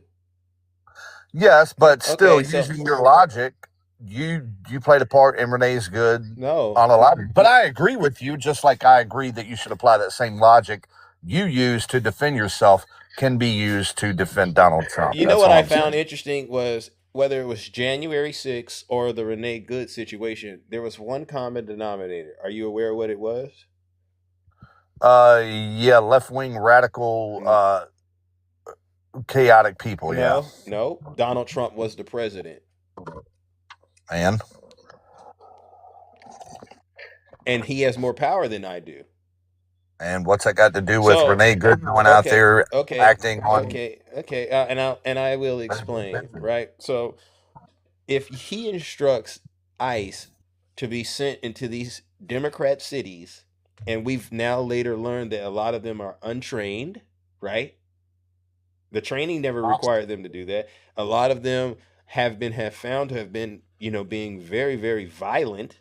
All right. Then one could easily see that not just Donald Trump, but his entire administration are responsible for the ICE agents being in the city that Renee Good is in. So that right there is the beginning of the conflict. None of that was about me actually having a show on TikTok and speaking my opinion and being critical of a politician. I think we all should be able to be critical of politicians. I don't think being critical of any politician should result in me being an accomplice to any kind of crimes that someone decides to go out and commit. I would argue that ICE agent had every tool he needed access to be successful at executing the duties of his job. So what you're saying is that according to your logic, what you're saying is that your comments or your words here on TikTok spread out throughout, like the liberal movement or whatever, and your words does not play a role in what happened to Renee Good because she's basing her actions on her, right? Is that what you're saying? I could easily say what happened to Renee actually had more of an impact on me than the things that I've been saying having an impact on her. And it's not just me. What happened to Renee had an impact on a lot of people. And it's not just Renee. There's other people who have been victims of ICE brutality. All right. And all of this is trickling down from Donald Trump. Well, I actually don't consider her a victim. The guy, yes, but not Renee Good. Yeah. Right. And so a lot of people would hear you say that and they could instantly say, your mouth right there is the reason a lot of people are going to end up in a bad situation. And so she went out of her way to have those interactions with ICE. She went out of her way to engage in with ICE in that manner. And I can instantly prove you wrong. So let's just say you believe she committed a crime, correct? Yes. What crime do you think Renee Good committed? Let's just go look up the crime. She used her weapon or the vehicle as a weapon. She used her vehicle. Okay. As a weapon, the ICE agent felt threatened. So. Okay. So you believe, so you believe that she used her vehicle as a weapon, huh? Or it was at least perceived that way by the ICE agent. But yes, it is easily perceived that she's using her car as a weapon, the big car, because she drove directly towards that. So let me make sure I understand this correctly. You believe that she had the intentions of unaliving the ICE agents that day? Well, it doesn't matter what her intentions were. It's what the ICE agent interpreted those intentions to be. Well, if anybody drives a car, one could easily make the argument that anybody that drives a car is using their vehicle as a weapon. I'll agree with you. Your vehicle can be used as a weapon. I'll agree with you. Does that mean that you should be eliminated from the face of the earth because your vehicle is capable of being used as a weapon? If it is perceived to be used as a weapon, then yes. Okay, so let me understand how your logic works. You could literally see somebody in the car driving down the street. You get into a road rage situation, and you're saying you should just be able to instantly eliminate somebody because they have the potential to do it. Not saying that they've actually used the vehicle, because if you're going to try to convince me that she was using the vehicle as a weapon, then I would say, okay, based on what I've seen, she actually was driving away. The officer literally, and from what I understand, he went to the vehicle. Why would an officer go to a vehicle that they think is a dangerous thing?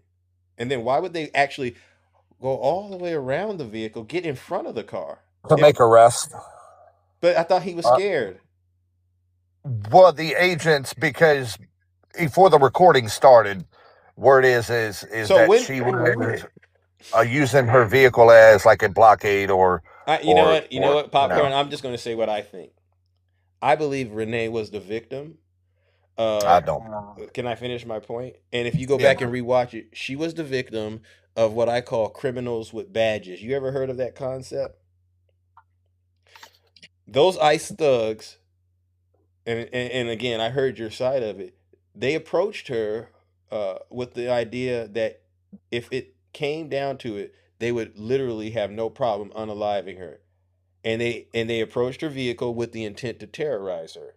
And when they were unable to get the reaction they wanted out of her and her significant other that was there, because they got insulted, I heard the insults, I believe he took it upon himself to use and abuse his power of his position and the power that he has in his position to unalive that woman. Honestly, there was no reason for that. You know what they say? The best way to end a fight is to not get into one. You ever heard of that? Sure.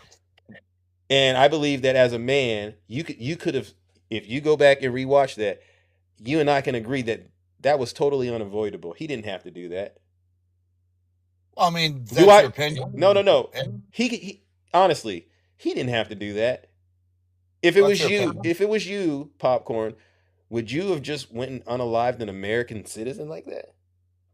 If I felt that my life was in jeopardy, yes. So you're supposed to be there going after criminals and bad guys, right? The ones in the country illegally. But and if I find her doing criminal behavior or activities, then I'm going to go in for the arrest. And if she uses to, so you would just eliminate her. Yes, because that's the right thing to do. Because you have to follow the laws. You have to not use your vehicle as a weapon, as a deadly weapon. I'm really trying to process what you just said. So basically, I'm trying to process how you think what she did is okay. That's what I'm trying to process. What she did was not okay. No, I'm saying that whatever crime you're alleging she may have committed, I don't think it should have resulted in her being wiped off the face of the earth and pew-pewed 3 times. That's what I'm saying. I'm saying, and I can ask you, how do you feel about Ashley Babbitt? I think you think she deserved that? I say you can't complain about it. Huh? Yeah, she really can't. Not now. She can't complain about it. But do you think she deserved it?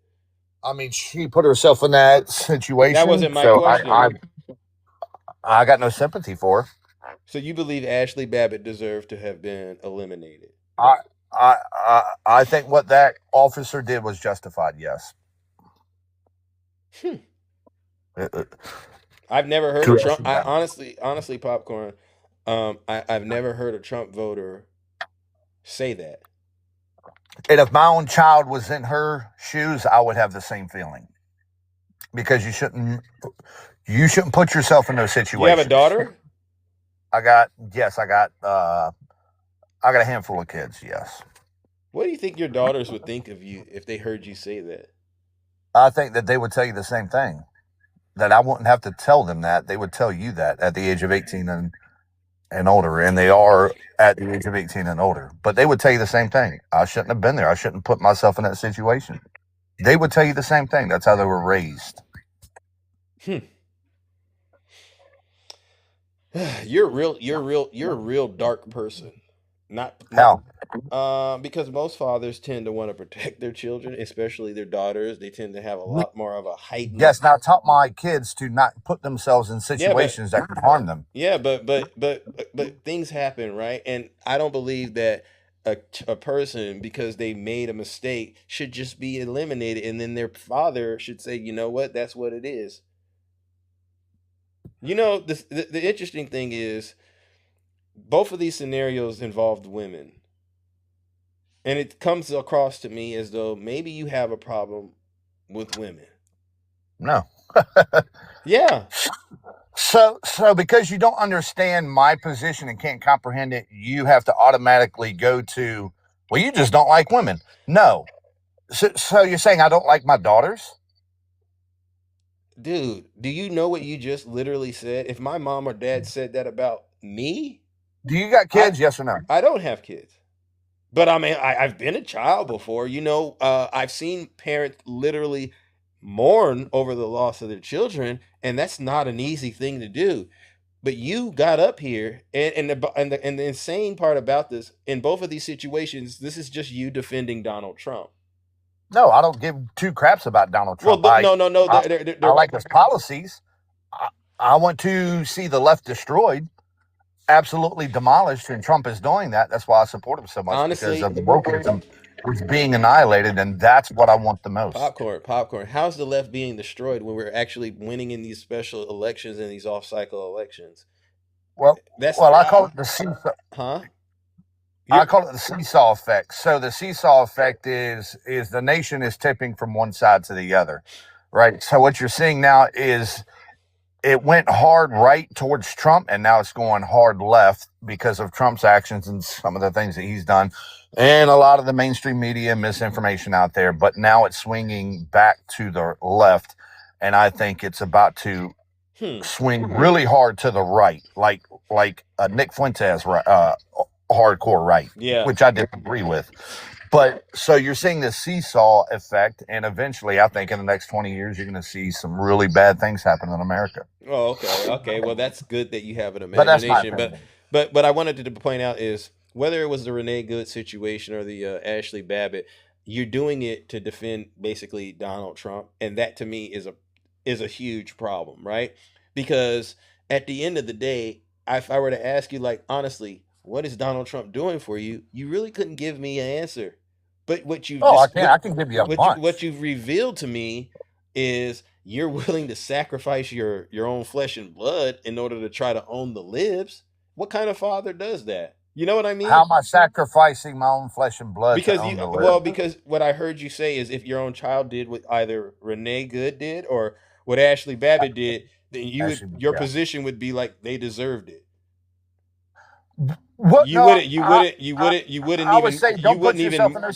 wouldn't even mourn their loss, the loss of your own flesh and blood, because in your mind. Oh, no, I would mourn that. Absolutely, I would mourn. But again, you put yourself in that situation. You knew what the possible I reject consequences could be, and you took the risk. You rolled the dice, and you lost. I reject that, Popcorn. I Well, I mean, that's reject your that. opinion, I man. reject that. That's like right now, let's just do the Renee Good situation. The cause that she was there for was a righteous cause. Whether you liked it or not, she was demonstrating herself as being a selfless woman standing up against injustice happening, all right? Not to her directly, but to other people. And in the middle of that, a rogue ICE agent decided he wanted to be the judge, jury, and executioner in the streets of Minneapolis, approached her vehicle, and if he was truly in fear of his life, he should have called and radioed in for backup, and they have ways to address vehicles that they believe are truly a threat, all right? You don't just walk up to that vehicle and pull out your iPhone and start recording and intimidating a woman by herself, or maybe she had someone in the car with her. He's already got the power. He's clearly supposed to be in control of that situation, and there are other so-called officers. These aren't even the regular cops, by the way. They're supposed to be enforcing immigration, but he has a sidearm on him. He's a man. He's the one that has the most power in this situation. All she has is the vehicle. And if he truly felt threatened, he knew what he should have done. He should have followed policy, got back up in there, and they should have actually dealt with that situation. But instead, he decides to walk around the vehicle with his iPhone on and acting like he's Mr. Big Guy, Mr. The bad guy. Well, I disagree with your assessment. And the part that to me gave the game away is when he walked in front of the vehicle. No sane person, if they truly believe their life is in danger, would walk in front of a vehicle, especially while the engine is running. Who does that? I don't even do that with people I love. I'm like, the car's on. I don't know if you got your foot on the gas or the brake. I'm not even going to risk it. And I expect that from an officer. Speculate now. No, I'm expecting that these people have truly been trained. Yeah, but you're speculating now. You're just absolutely, totally speculating. No, the vehicle was on. And? He deliberately walked in front of the vehicle. And? He put himself in danger. Well, it's because he was going over to assist in the arrest. And let me use your logic. So what should he have done? Let me use your logic. If a person stands in front of a moving vehicle, they deserve to get hit. That's your logic, right? If you look am I right? Am I right or wrong? Am I right or wrong? Because you were willing to sacrifice your own daughters. If a person puts themselves sacrificing my own daughters. If a person puts themselves in front of a vehicle, you're bad at this, man. You're really bad at debating. Popcorn, I just wanted to ask you seriously. Well, stop making these comments like I'm sacrificing my child. What are you talking about? A lot of people are hearing you say this. Okay, tell me what you mean by I'm sacrificing my daughters. Explain that to me. I'll bring up someone that might be able to help you. Good morning, So, Ange. so you need Good help. morning. Popcorn, I believe I know you. You come into my lives as well, I don't correct? know, but go ahead. No, you do, and you don't talk. You talk differently to Zeus than you do me. I just want to throw that out, and not in a positive way. Anyway, I literally for real had like 3 minutes. Okay, so with the Renee situation, here's my thing. Did she have a license plate on that vehicle? Was there a license plate on that vehicle? I would certainly hope so. Yeah, there was. So here's my thing. This man had the phone in his hand. He had the time to switch it over to the other hand to try to record her. And Zeus, I'm sorry, Mama Zeus. And then he called her an effing bitch.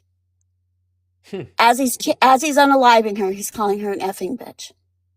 So he clearly did this out of anger. He wasn't doing it out of, oh my God, and freaking out. I got to save my life. So when that happens, you let them go and you get their license plate number. And then that way, nobody else is hurt. There are other people around there. Then nobody else gets hurt. And I have one last thing to say, and I really got to go. Sorry, Popcorn, I'm not going to let you talk. I heard you say that you have multiple children, and, I tell them not to put themselves in those situations, right? That's what he said. Okay, I have multiple children as well, to the point where I probably can't keep track of all of them, okay? 3 of them are adults, 2 of them are teenagers. And do you honestly think that they listen to everything we say? All 5 of my children are listening to everything I say, that they don't make mistakes, they don't put themselves in positions where they're going to get themselves hurt. It's going to happen. They would make a better decision than Renee Good, I can tell you that. Oh, now see, you just deflected from what I was saying. Do you think your children are out there making all the right decisions and never making a mistake? Oh, no, but they would never put themselves in a situation. No. And if they See, did, they would own up to it. See, no. They would own up to their mistakes. No, I have a daughter that I thought was just, a perfect angel, and she got herself into a situation and I never thought that she would have. Did she deserve to be hurt? No. Did she? I don't know. Did she put herself in a situation? I'm very disappointed in hearing another parent say that, because you know what? I feel bad. Your children, with your attitude being such as it is, they could end up being hurt because you're blindly just saying these things. Oh, they wouldn't do that. Trust me, they would. So you want women to stay with men that batter them? Is that what you're saying? Oh, you want to go there? That's what I'm talking about with my daughter. So no, yes I don't. I don't. Okay. But do you think she shut up? Do you think she put herself in the situation and that it's her fault? Why are you crashing out? No, because you're not going to fucking talk. You're not going to victim blame. Do you think it's not funny? There's literally nothing funny about it. It was going on for years, and we had no idea. Will you make him shut up, because I'm going to get mad? You do not. I had no idea. This man had me fooled for years. 4 years. He beat the hell out of her. He got arrested, thank God, finally. And she stayed but I with don't him understand. No. She came to me covered in bruises, and we went to the police. It took 9 months, but he got arrested. But you know what? And there are women that say it's called trauma bond. Look it up. Well, get them help. Here, let me get you just a little. Go look up trauma bond. Okay. Now I really have to go. I don't want to waste any more time. And this lady goes to work these days. All right. Thank you, anyway. Ange. Thank you, Ange. I knew you had it. There you go. Now Popcorn. You know what I was noticing?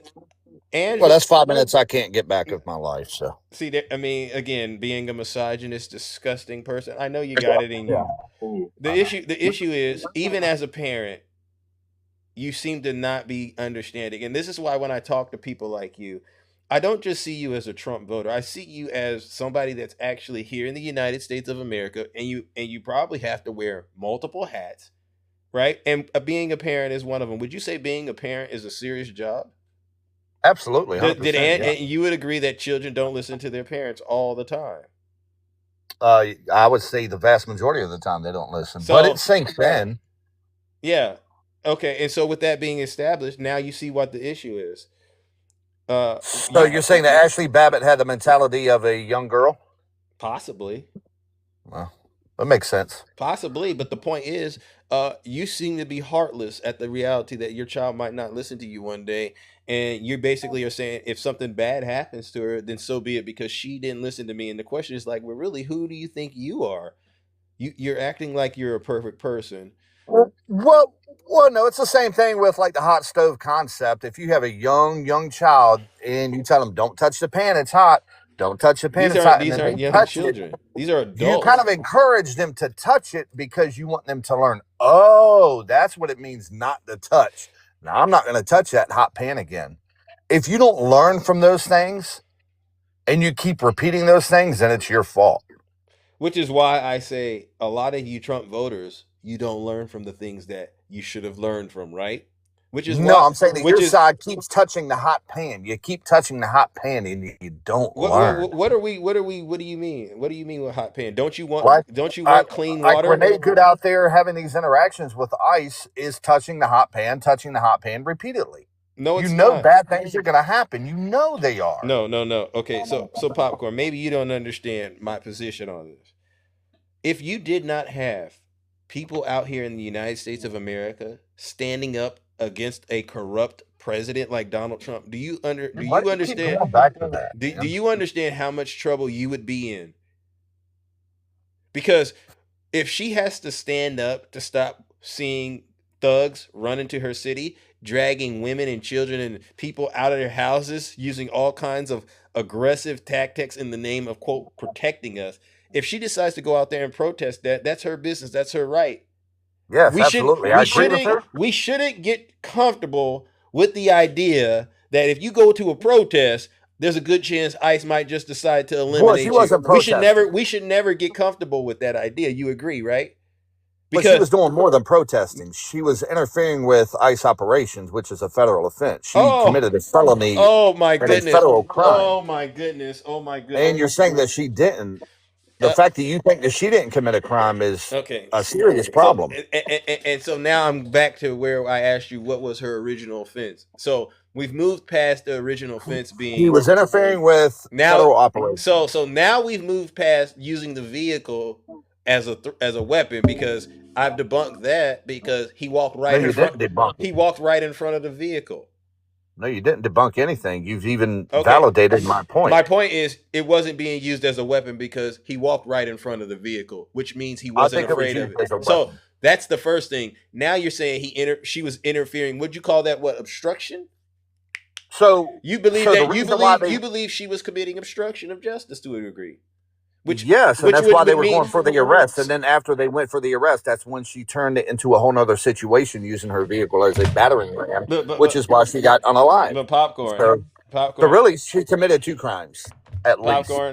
And this is why I say we're at a point in this discussion where I believe that you're gonna subscribe to whatever set of facts you have.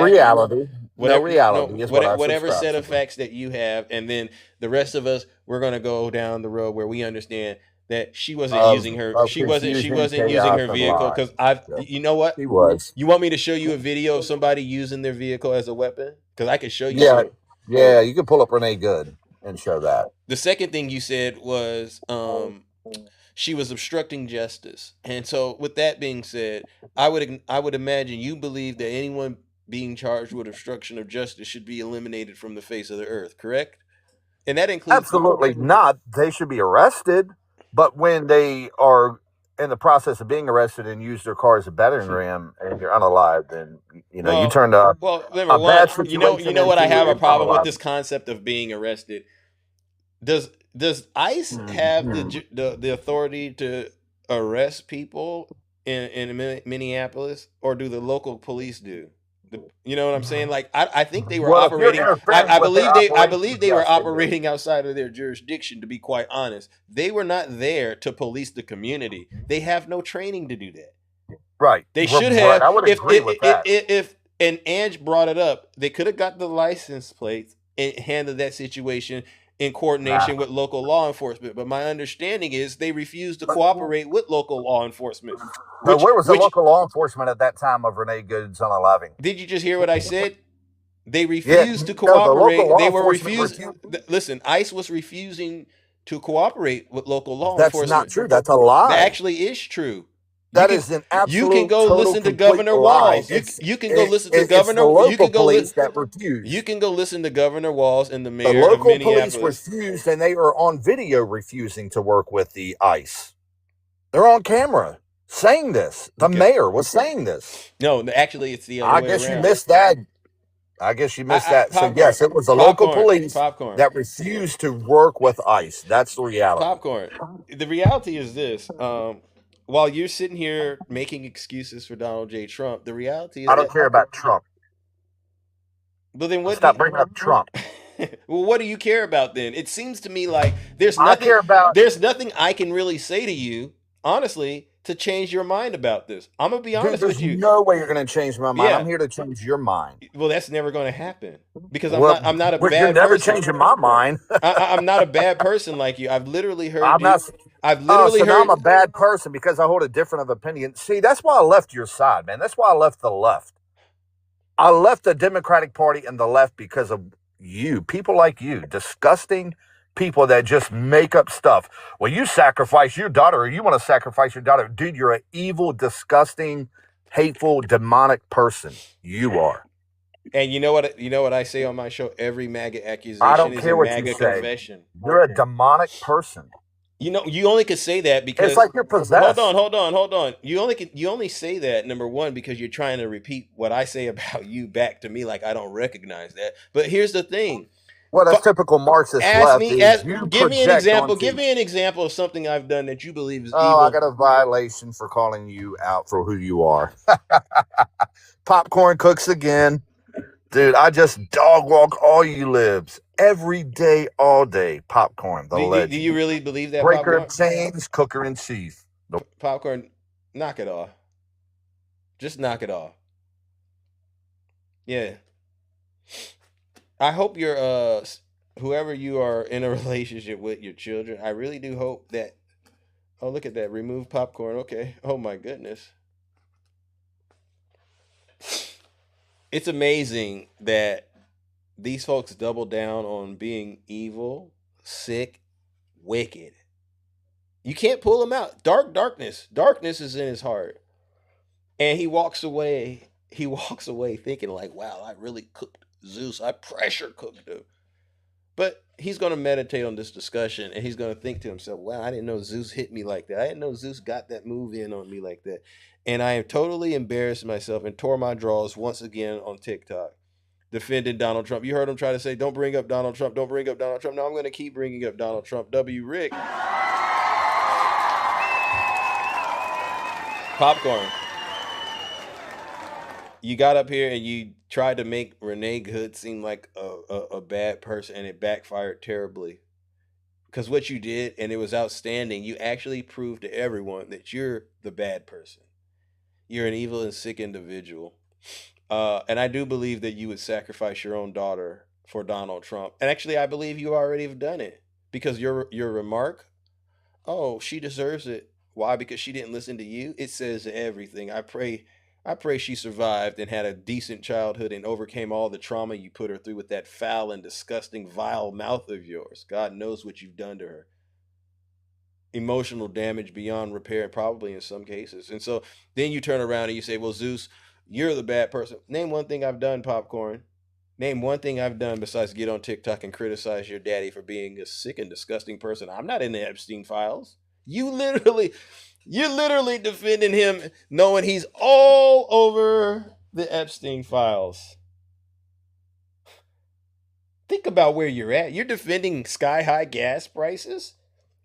You're defending fraud. You're defending him robbing you every single day ladies and gentlemen, join me once again. Popcorn, you don't even, I don't even get too worked up listening to you. It's just amazing that I get to listen to you literally speak evil like you do. It's pretty impressive, honestly. Ladies and gentlemen, join me in sending that demon straight to hell. W. Ange, W. Rick.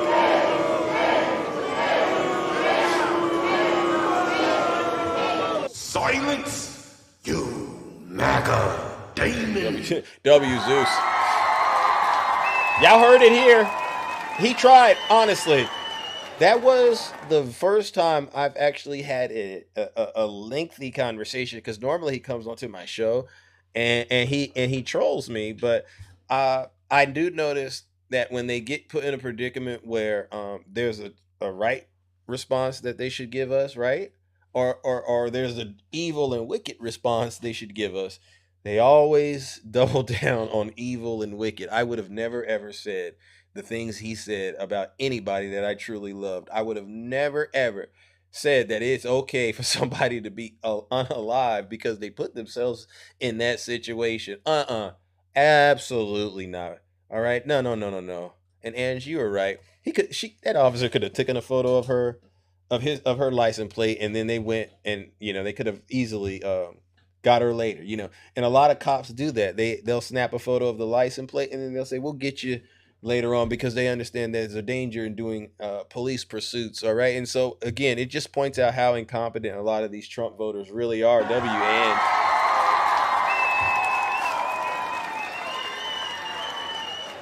Yeah. Who do we got next? Hi, Takesha. Hey, Zeus, how you doing? I'm doing good. Did you hear that? Did you hear that conversation with the demon? Yeah, I heard popcorn. Well, what do you got for us this morning?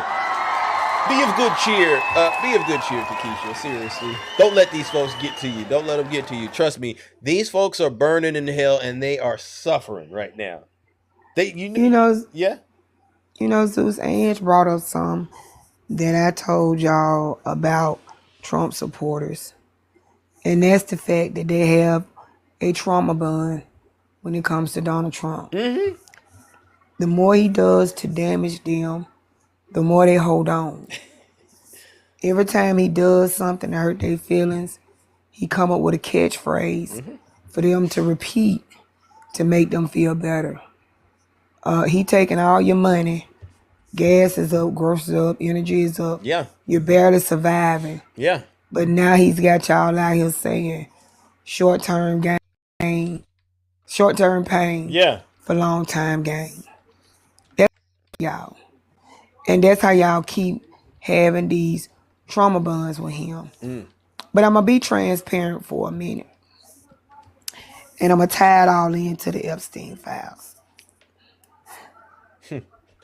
Ange brought up that her daughter was in a DV relationship. And Popcorn said, well, she shouldn't have stayed. She should have left. And that's something that I used to say until I sat down and talked to a person I knew that was actually in a DV relationship. And that's when I found out what a trauma bond was. And the thing is we can tell them, well, you should have left, but honestly, Zeus, some of us be in relationships where we might not be DV, but we're being mistreated, and we keep staying because in our mind we're hoping that person is going to do better. You're vested. That's a trauma bond. That's a trauma bond also, Zeus. Because I was with my children's father for years. And Zeus, the people at the Jefferson County STD clinic knew me by heart. I told them I'm going to be transparent. Hey, it is what it is.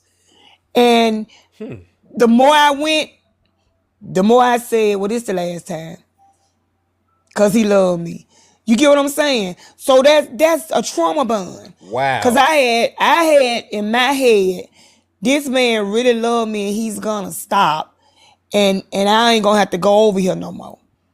So what we got to stop doing is we got to stop talking about people that are in DV relationships, because all of us have had a trauma bond to something that made us stay and wish that that person was going to do us better.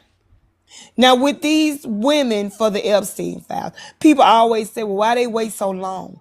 Why they didn't say anything? Zeus, who right now they're coming out saying what happened to them, and people are saying they're lying. Damn if they do, damn if they don't. Who gonna say other than you, Takesha? God put that on you to say. Go ahead, keep on talking. You say When they told it back then, Zeus, what happened? Apparently nothing. The FBI investigated, found out some stuff was credible, but Zeus, who went to jail? Nobody. Okay, Zeus, so what is the purpose of telling people your trauma, telling people what you went through, trying to advocate for yourself when at the end of the day, guess what? Nothing's gonna happen. It's almost, I could imagine, it's pointless to it. It could become, to Zeus, me, it would seem pointless. sometimes it's pointless. E. Jean Carroll came out, proved her case. These people are still saying this lady is lying. What is the purpose of going through the agony and the embarrassment if people gonna still say you lied? Even after you prove you haven't lied, they still calling you a liar based on who the person is. You got to be an evil and sick person, Takesha, honestly, to hear what you just said, know it to be true, and still defend the person that And did still it. defend it just because of who the person is. Or because they think they're gonna own you, because you're a liberal in their mind, right? They think, oh, I'm owning Takesha, so it's worth it to support this wickedness. You know what's sad, Zeus? What's that? Is it has become where it can't be just people. It's always got to be the Democrat or the Republican, the libs or the conservative. We have not, but they have turned us from people to parties. That's the problem, Zeus. We no longer look at people as people. We look at people as a party. And Trump did that. Yep. Trump did I that. thought you was gonna Zeus. say Obama did that, but you see. No, Trump did that. He is the great divider. He's continuing to divide us because the more he said a radical left, the more it gets into his party's mind. Now all of them are saying the left, the left. Every time Mike Johnson gets up, it's the left, the left. Every time Lindsey Graham get up, it's the left, the left. These people are pounding your head with control, and you don't know you don't even have control of your own mind.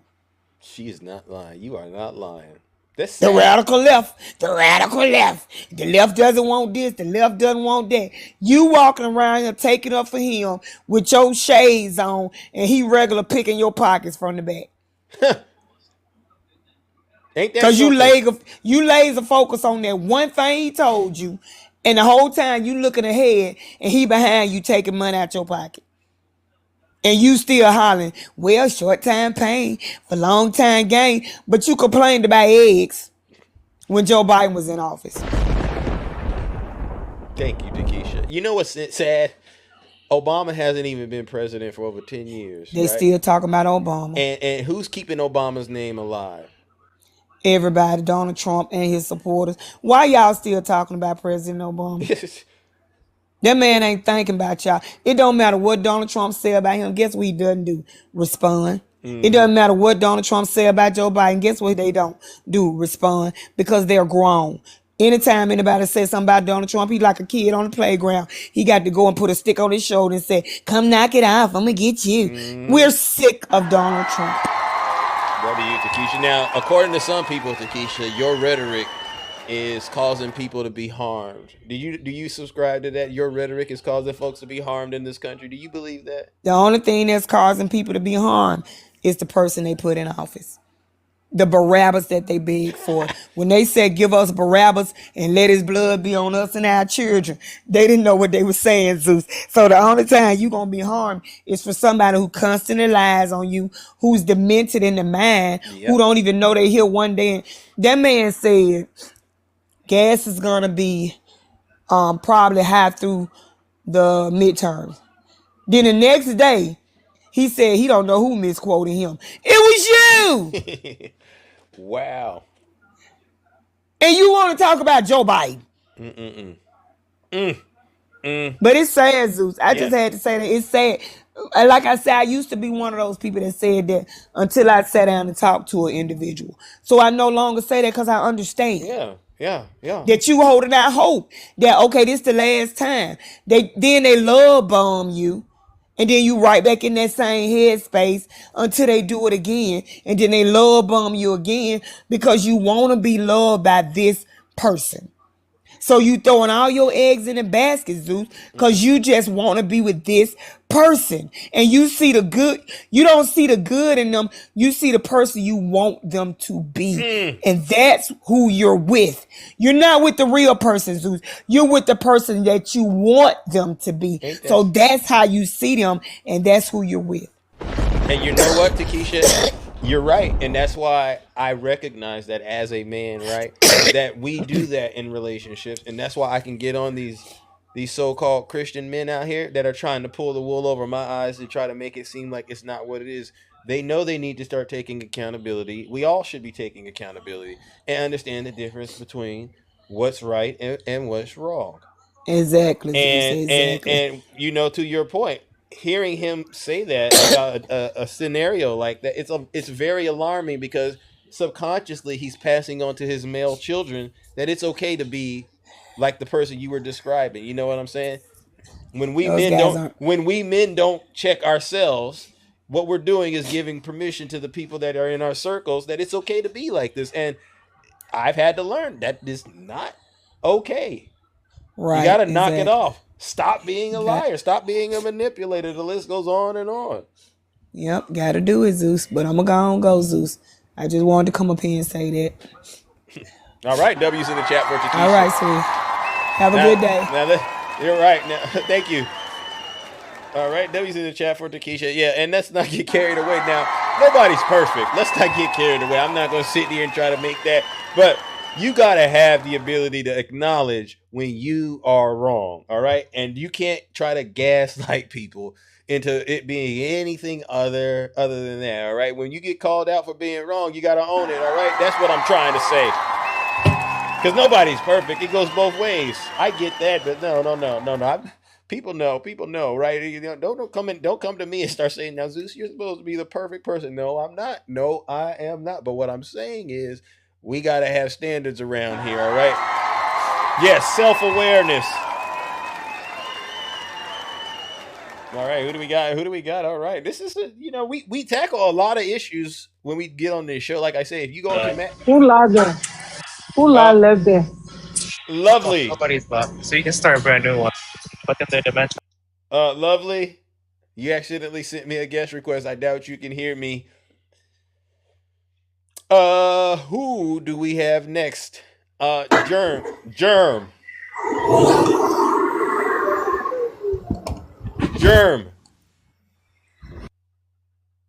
Caught you, Germ. You know the rule. 2 galaxies, Germ. I caught you by the toilet bowl. 5 galaxies. 25 galaxies. Go ahead, Rick. Let's go. Good morning, Poetivity. Good morning. How are you doing? I would be doing better if our country was healthier, that's for sure. Tell me about it. You mean you're not too impressed by the way things are going right now, huh?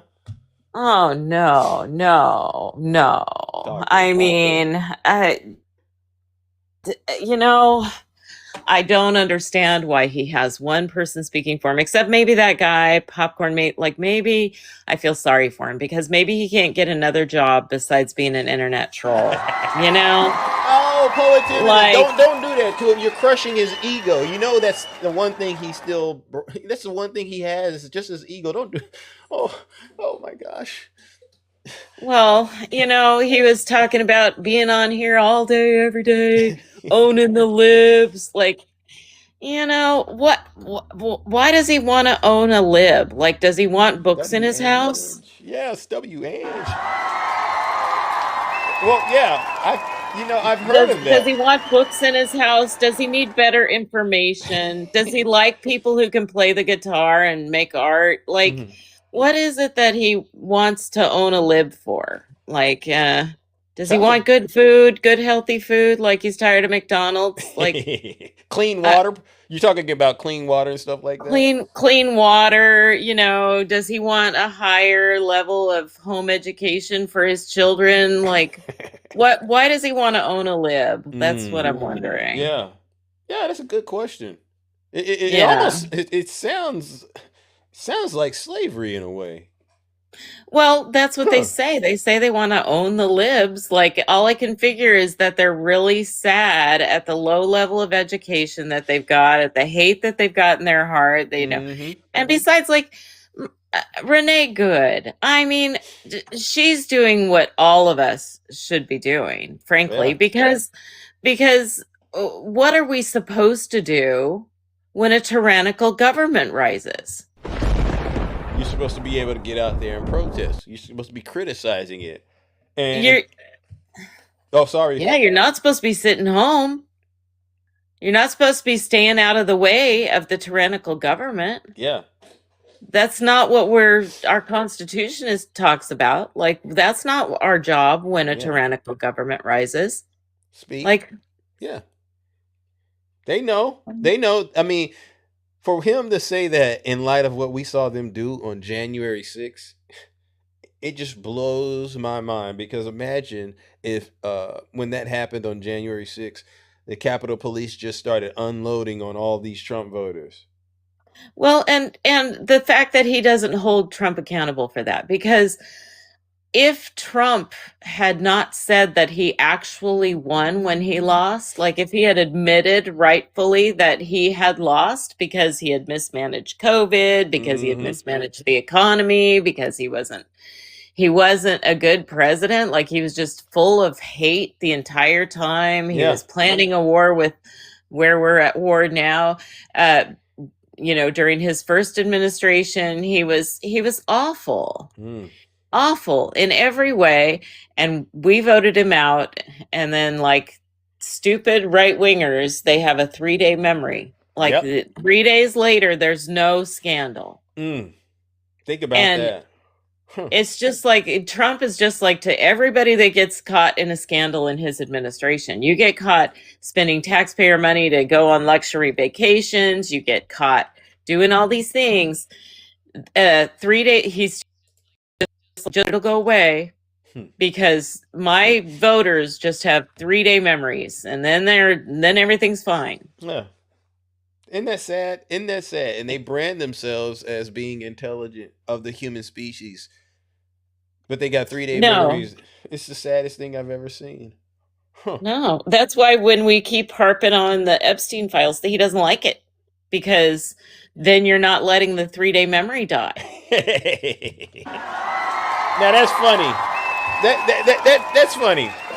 They never want to talk about the Epstein files, but we're not going to let that go. They never want to look at what's really in there. They always have excuses, but you're right, Poetivity. I'm going to make sure I always bring that up whenever I speak to them, because it's one thing. It's one thing to say, you know what, I've been doing all this work to protect children. I ran across a lot of these people on the right, mainly conservative women.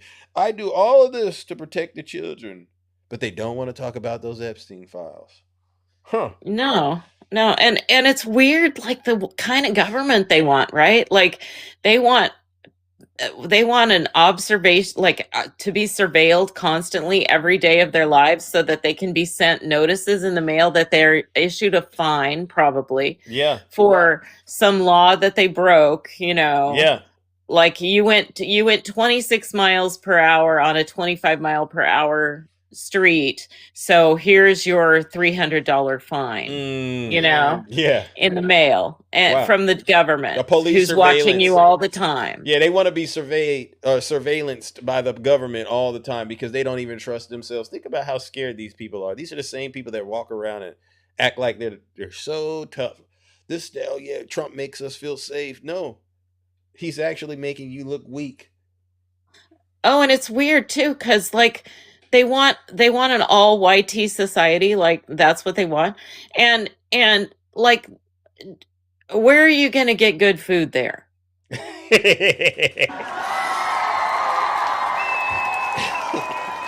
I mean, seriously, you're not going to have any spices. No. You're not going to have any great tacos. You're not going to have any. I mean, I want taco trucks on every corner. Put little why raisins not? in it. Put some raisins in it. You know that I heard Oh that my brings God. the flavor out when you drop the raisins in there, and you know put a lot of that little some butter. Stop! You're traumatizing me. You're making me remember my grandma's house. Like my grandma, I love my grandma. I love my grandma so much, but not for her food. You know? Yeah. No, Yeah. I mean, these folks, they know their lives would be so miserable if we really just left them up to themselves. I think that's kind of where you're going, right? If we just let people like Popcorn be amongst themselves, you know, never mind. You know what we would do? We'd probably find them on Grindr. Never mind. I'm gonna leave that alone. Well, they wouldn't last very long, Zeus. Like mashed really, potatoes and Grindr. we should export them all to an island with their pews and their religion, and they can like live all together on an island, you know, where there's no conflicting ideas, so they can talk about all the stuff they, you know, all the miracles they want. And they probably like it'd take maybe 2 years. And They'd literally destroy themselves in record I time. know it'd take 2 years, and then we'd have to rescue one guy off an island. No, right? no.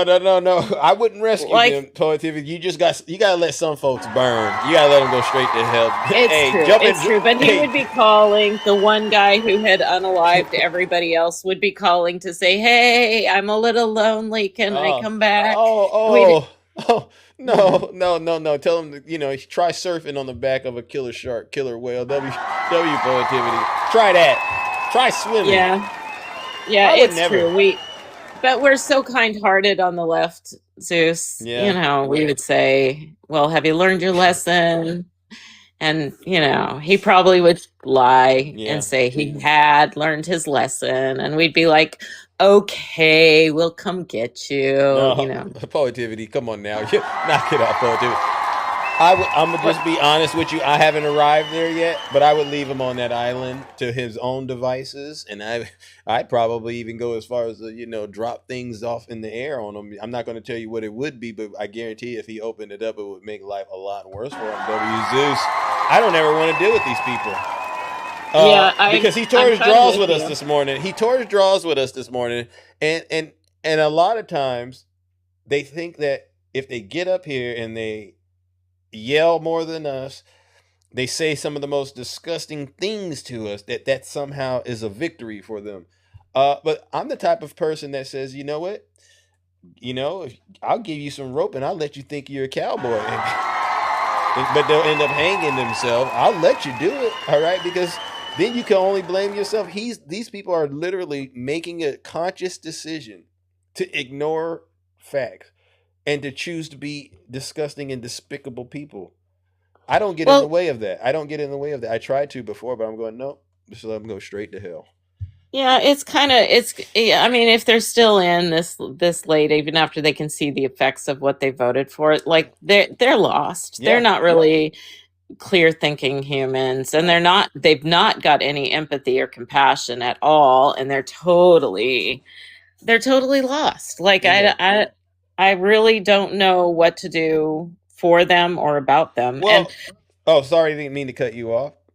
I was saying that you know, I kind of have been reeling around to, I'm going to vote for the Democrat that vows to lock all these people up.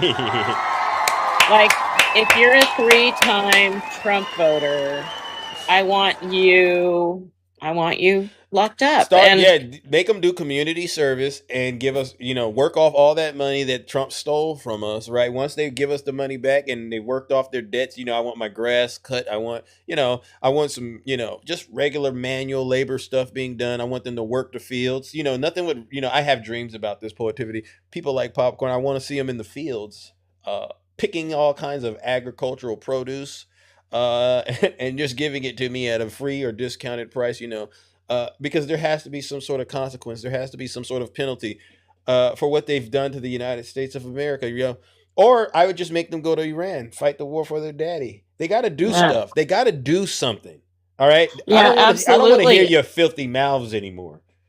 Yeah, I absolutely. I mean, and the funny part is they get so offended. That's called a tyrannical government. I'm like, no, we just changed the small piece of the population that we're going to pick on, and now it's you. Yeah, you know. And the other thing is they shouldn't get access to any Democrat services. I want to make that a law as well, right? They should never be allowed to get food stamps. Never. No. If you vote red, you get no food stamps, no welfare if you get unemployed, no unemployment, no, you know. I love it. I mean, yeah, they really they vote for no government interference. Okay, no government interference for you. That's okay. Yeah. No Social Security. Yeah. Like they'll have to work as Walmart greeters until the day they die. Yeah. They'll probably die there in the front of Walmart. Fair enough. Yeah. Well, listen, Poetivity, thank you so much. All right. We cooked and we booked this morning. I appreciate it. Right, well, thank you. And Zeus, I sent you, I don't know if you noticed, but you know, Zeus, I want you to be as rich as Alex Jones. I really do. Like, well, thank you, Poetivity. You are so kind. I do because you're telling the truth. You're doing the right thing. You're here every day. You probably get all kinds of unaliving threats in your email and stupid shit from these people. And you do so much good. And I just want you to be very prosperous for this. You'll see in your Cash app, I did send you a good amount of money today, and I'm encouraging everybody else to send a good amount of money. Thank you. It's not as much money as I usually send, Zeus, because fine. You know what? What's that? The economy's tottering because of this asshole. Thank you, Poetivity. But you know, as long as people are buying less art right now, Zeus, and so I'm sending you what I can, but I want you to be rich, so I hope everybody else sends you money too. Thank you, Poetivity. You know it's not required, but you always do it, and you're always a cheerful giver. All right. I support what I really believe in, and I really believe in you, and I really believe in Takesha. So, thank you. You melt my heart. Yeah. I mean, you melt my heart. Thank you so much, Poetivity. Honestly, I appreciate you. All right, ladies and gentlemen, W's in the chat for Poetivity. All right. Show her some love. Thank you. Thanks too. for having me up. Yeah, you're welcome. You're welcome. You know, thank you. See what I'm saying, ladies and gentlemen? This is what I'm talking about. Popcorn, he would never be able to have anybody show him that kind of love and affection. And all of the other people out there, the conservative men, you would never be able to have anyone show you that kind of love and respect. And actually, it's respect at a very high level. You probably couldn't even see all the respect that was oozing out of Poetivity's box and oozing out of my life to her and to all of you. And this is what we're talking about. People can't be tricked and fooled. Your mouth says one thing, but your actions say a completely different thing. We all know the difference between a good person and a very sick and evil, twisted individual, and a lot of you Trump voters, that's exactly what you are. Good morning, Victoria for Congress. Welcome. Good morning. How are you? Hi. Hello. I'm good. Long time no see. I know. Well, that's because I've had some drama on the home front, guys. Yeah, wow. I had a political opponent show up at my house. Really? Making some feelings. Yeah, wow. I had some. Yeah, so that's handled, but, still kind of in the legal aspect of that. Yeah. But I wanted to hop up here and remind everyone that local elections are going on now across the country, and you need to vote blue down ballot. You need to be vetting your candidates. Speaking of candidates, last night I was on a live and we were talking about MAGA, and I have a MAGA grandmother that I have a hard relationship with. I've really stopped talking to her, and she's starting to catch why I'm not talking to her. And the thing that someone said, they're like, well, why wouldn't you have these conversations with MAGA? It's like, my conversations and my running for office isn't about bringing MAGA back from the abyss, because Republicans are coming back from the abyss and they support me. They are literally the people who call me moderate when they hear me speak. And I'm not a moderate. Wow. My policy is based in compassion, love, and protecting your rights. Amen. And when I'm speaking, if I'm not, it doesn't do anyone any good if I hop off and like, oh, well, let me speak to the MAGA, like speak to their feelings. No, that's not integrity. That's not what we need in politicians. That's pandering. That's what we've had for years and years and years. And the only way to change that is for me to stay in my box and tell you where I stand, and you say, okay, I believe in her, I want to vote for her. Amen. I trust her. And then if you don't like me, vote me out in 2 years, because that's how politicians work. That's how policy works. That's how politics works. And if we don't do that, if we don't change the narrative, you're never going to have good candidates across the ballot. Amen. And speaking of good candidates, guys, I am a working class mom. I work full time. I have 2 tiny humans, 3 fur babies now. I foster with the local humane society. I have an exchange student. I am an active member in my community, and I want to see better representation. So if you want that, stop donating to PACs. Give that money to grassroots candidates like myself, because in this economy, the reason that this administration is doing what they're doing is to take out candidates like me, because I grew the district in 2024 and I'm coming for this seat. And when I flip it, I flipped a 16-year red seat blue. Hey, I love it. I'm a progressive. Let's go. W's in the chat for Victoria, flipping the seats and sending these Trump voters, these red politicians, these corrupt MAGA demons straight to hell. W Victoria. So what are you seeing where you're at right now? Are there still Trump signs up in the yards? No. And, Literally, I live in a red district. When I say that these people had signs up, I drive all over and the signs are going away. And the amount of Republicans that are starting to show up to my town halls and sitting in it, and they'll come to a meeting. My lawyer is a Republican, and he says it. He's like, I'm done with the Republican Party. I've been a lifelong Republican. I can't do it. He's like, I heard you speak. You are my favorite candidate I've ever heard. This is a staunch Republican voting for what they would consider a leftist. Wow. And that is happening across the district. Every time I turn around, there's a Republican coming up, and they come up and they shake my hand and they're like, I just want to tell you that you just sound so moderate, and I'm a Republican, and they whisper it. And I'm like, thank you for being here. Thank you for being with me. Thank you for trusting me. And I was like, hold me accountable. I want to see better representation. You deserve better representation. Amen. And they respect that. They don't need all the BS around it. They respect the integrity that I'm bringing to the table, and they respect the experience of just being a working class mom. Wow. W's in the chat for Victoria, because it sounds like you're just literally destroying the concept, the ideology of MAGA by being your authentic self. And that's truly, honestly, what we need more of. We don't want people running around pretending that they're superheroes and stuff like that anymore. We get that. That's a facade. We want people that are going to be able to deliver to the American people, all right? And you're doing an outstanding job. Every time I check in with you, you always have positive news to share with all of us. You never stop working. You never stop working. I never stop. I don't know how to stop. I didn't know that was an option. Thank you. Wow. Well, listen, good luck and keep up the wonderful work. People are asking, what district are you representing? District 4 in Tennessee. I am up against a 16-year incumbent. If you want to know a little bit about him, I have a video up about him. I've got lots of content, over 3 years worth of content. I did a lot of education around why you need to vote in local and state elections, why you need to be a participant, because I say it in my speeches. You can determine what you want to be.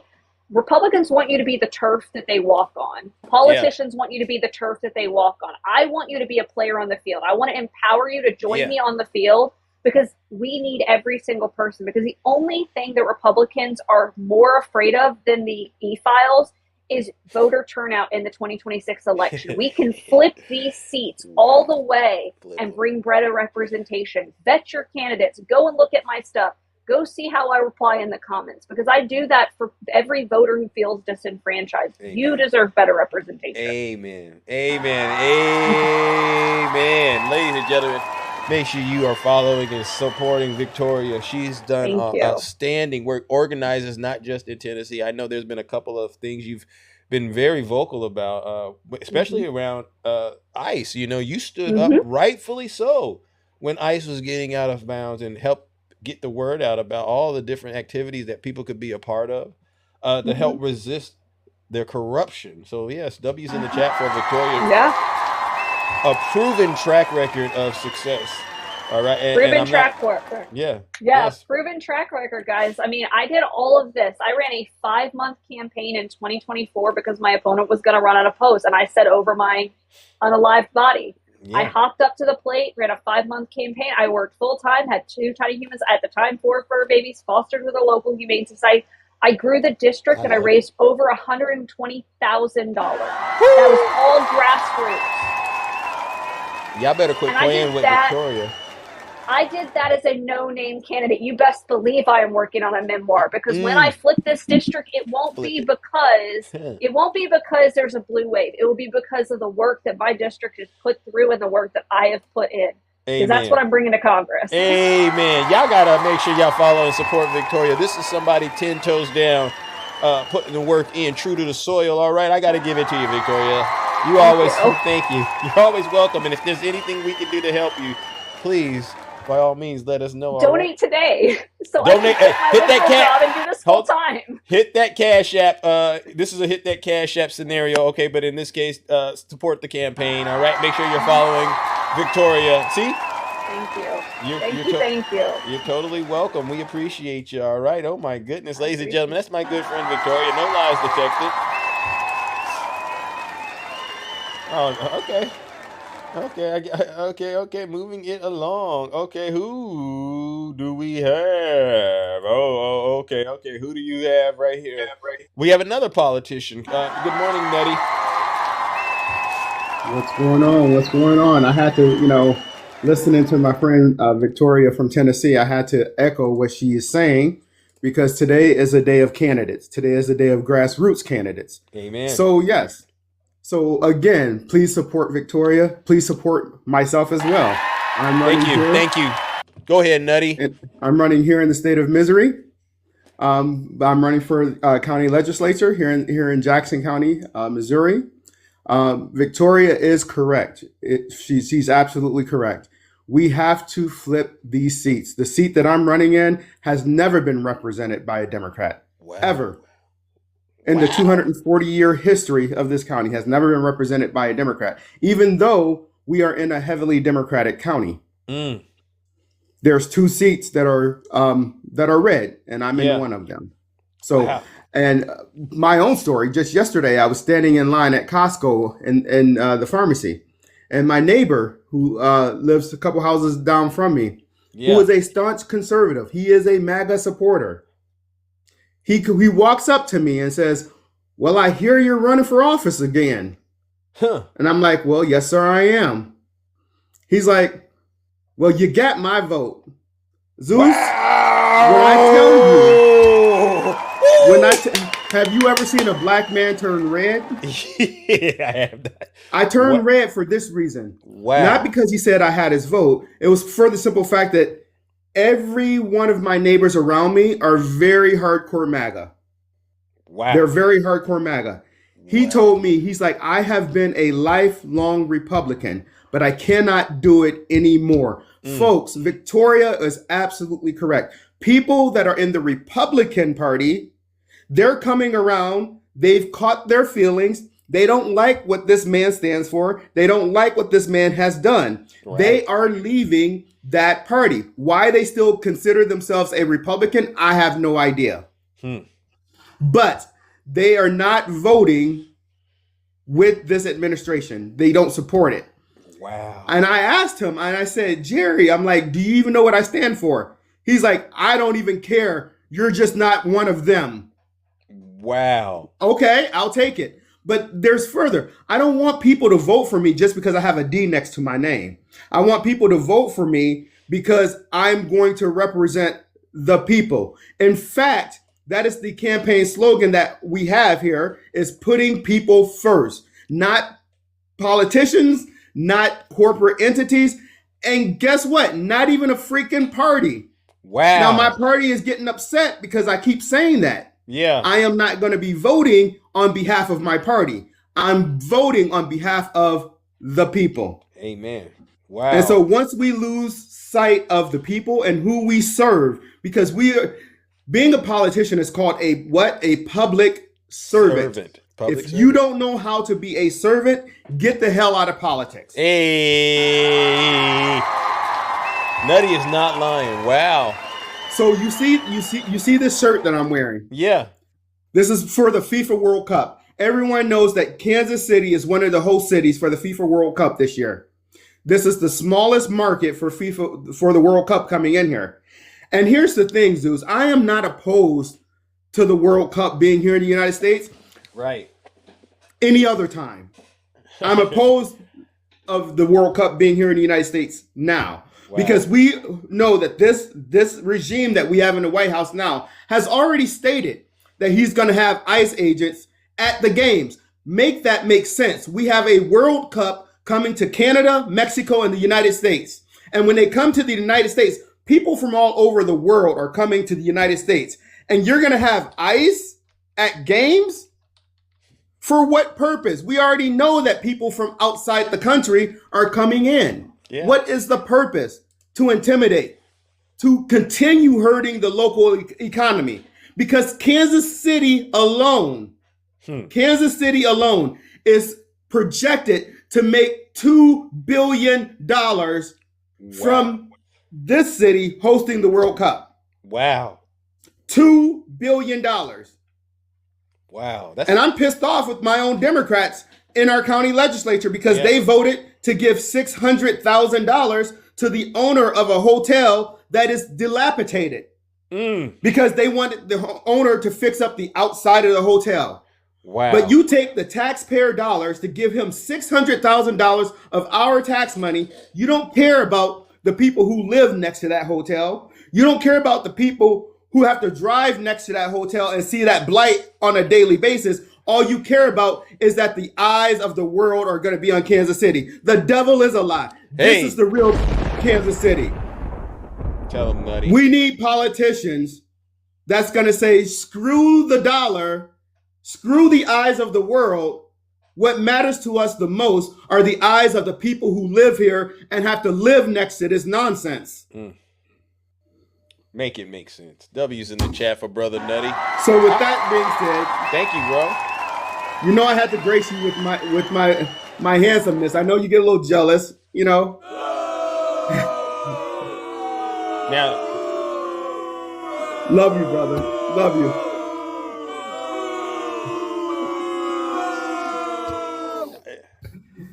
You know, I had to give it to you, Zeus. You would think something was wrong with me if I didn't give it to you, right? You would think something was wrong. Actually, I do know something is wrong. I'm just thinking. We were literally having a good time. And we still are. And I'm trying to promote you and do my part to help you out with the campaign because I want you to be, I want you to win. All right. But then you turn around and commit the sin. It's a win with the sin, Nutty. You know, Zeus, you just gotta keep people in prayer. You just gotta keep people in prayer. What can I say? I pray for you every day, brother. You ain't got nothing to say? What should I do with him, Nutty? I mean, chat. So since you asked, I'm glad you asked. Hit that cash out. Hit that cash.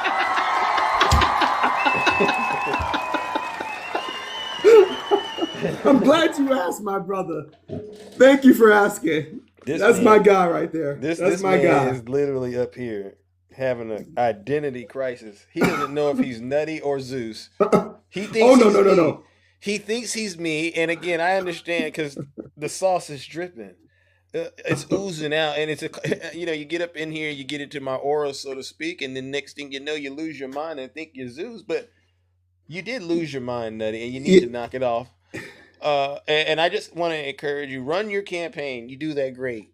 But stay the hell out of my live pretending like you're Triple H, bro. Stay the hell out of it doing that. Because, you know, that's an unforgivable sin as far as I'm concerned. Now, go and sin no more, Nutty. But one more thing, Zeus. People in Virginia, please get out and vote. Today, the people of Virginia in the Old Dominion state, they're going to be voting on this redistricting. That's okay, today, y'all. This is true. That is today. If you're in Virginia, get out there and vote. Mm-hmm. Because these are temporary lines that they're putting in place. Unlike Missouri, unlike Texas, unlike all these other Republican states that have done it, the Democratic states are saying this is only temporary. I just couldn't do it. I can't go back from politics to treason in the kingdom, and then he tried to trick it and go back to politics. I just can't do it. Nutty, you know you did something wrong on this show today, brother, and you tried to cover it up by trying to get back into the politics like I didn't see that move. I saw that move coming before you even tried it, bro. I'm the Rizzler. Ladies and gentlemen, we had an Antifa demon. Let me go ahead and warm up the lake of fire. I hate to do it to my own. I don't believe in black on black crime. I think it's disgusting, but in certain cases, it's necessary. We call it street justice. Ladies and gentlemen, join me in sending the Antifa demon straight to you know where. There's only one Triple H, and you lost it.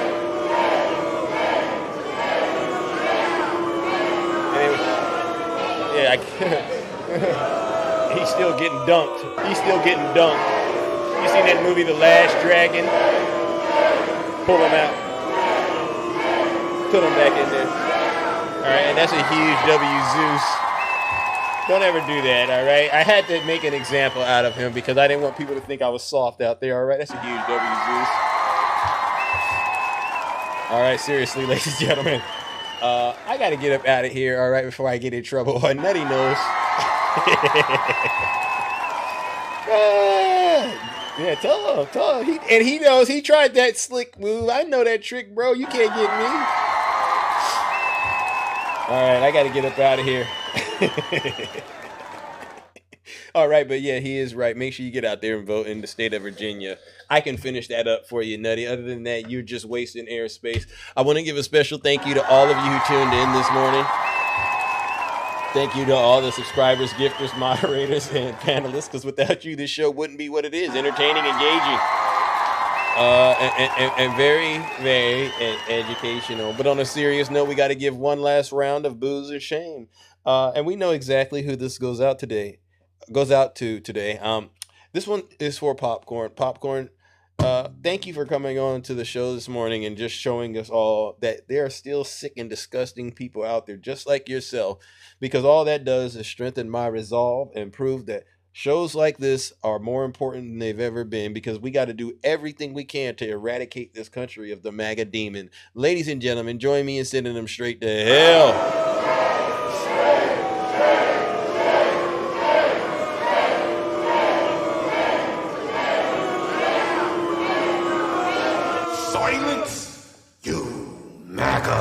Damon. W Zeus. All right, we're out of here, ladies and gentlemen. Take care. Have a great rest of your morning.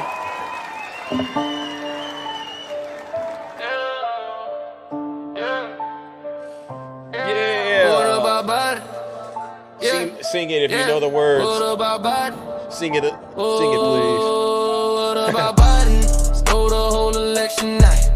Read the votes, dead or night. Yeah, that ain't right. What about Biden? Borders wide open, let them flood it. Millions crossing, drugs pouring, where we begin. What about Biden? Gas prices sky high. Inflation wild. Economy dying, can't feed your child. What about Biden? Afghanistan mess left them behind. 13 soldiers gone. Joe acting blind. What about Biden? All right, y'all get y'all handkerchiefs. What about Biden? It's a sad song. Yeah. What about Biden? Oh. What about Biden? W. Rick. Yeah. Up in the White House, call him Sleepy Joe, cognitive decline. Everybody knows stumbling words just can't can't finish a sentence. Puppet on strings, who pulling the leverage? Hunters laptop, bullets of deals. China cash flow, million concealed. Family getting pain, influence pedal while we out here struggling, pockets unsettled. Weaponized OJ, FBI raids. Mar-a-Lago storm, but Hunter gets praised. January 6th, locking up brands, but Joe's pacified docs in his garage, man. Keystone cancel, energy weak. Depending on foes, gas $4 a week. Crime in the cities, soft on the streets, defund the police. Chaos What complete. about Biden? Stole the whole election night.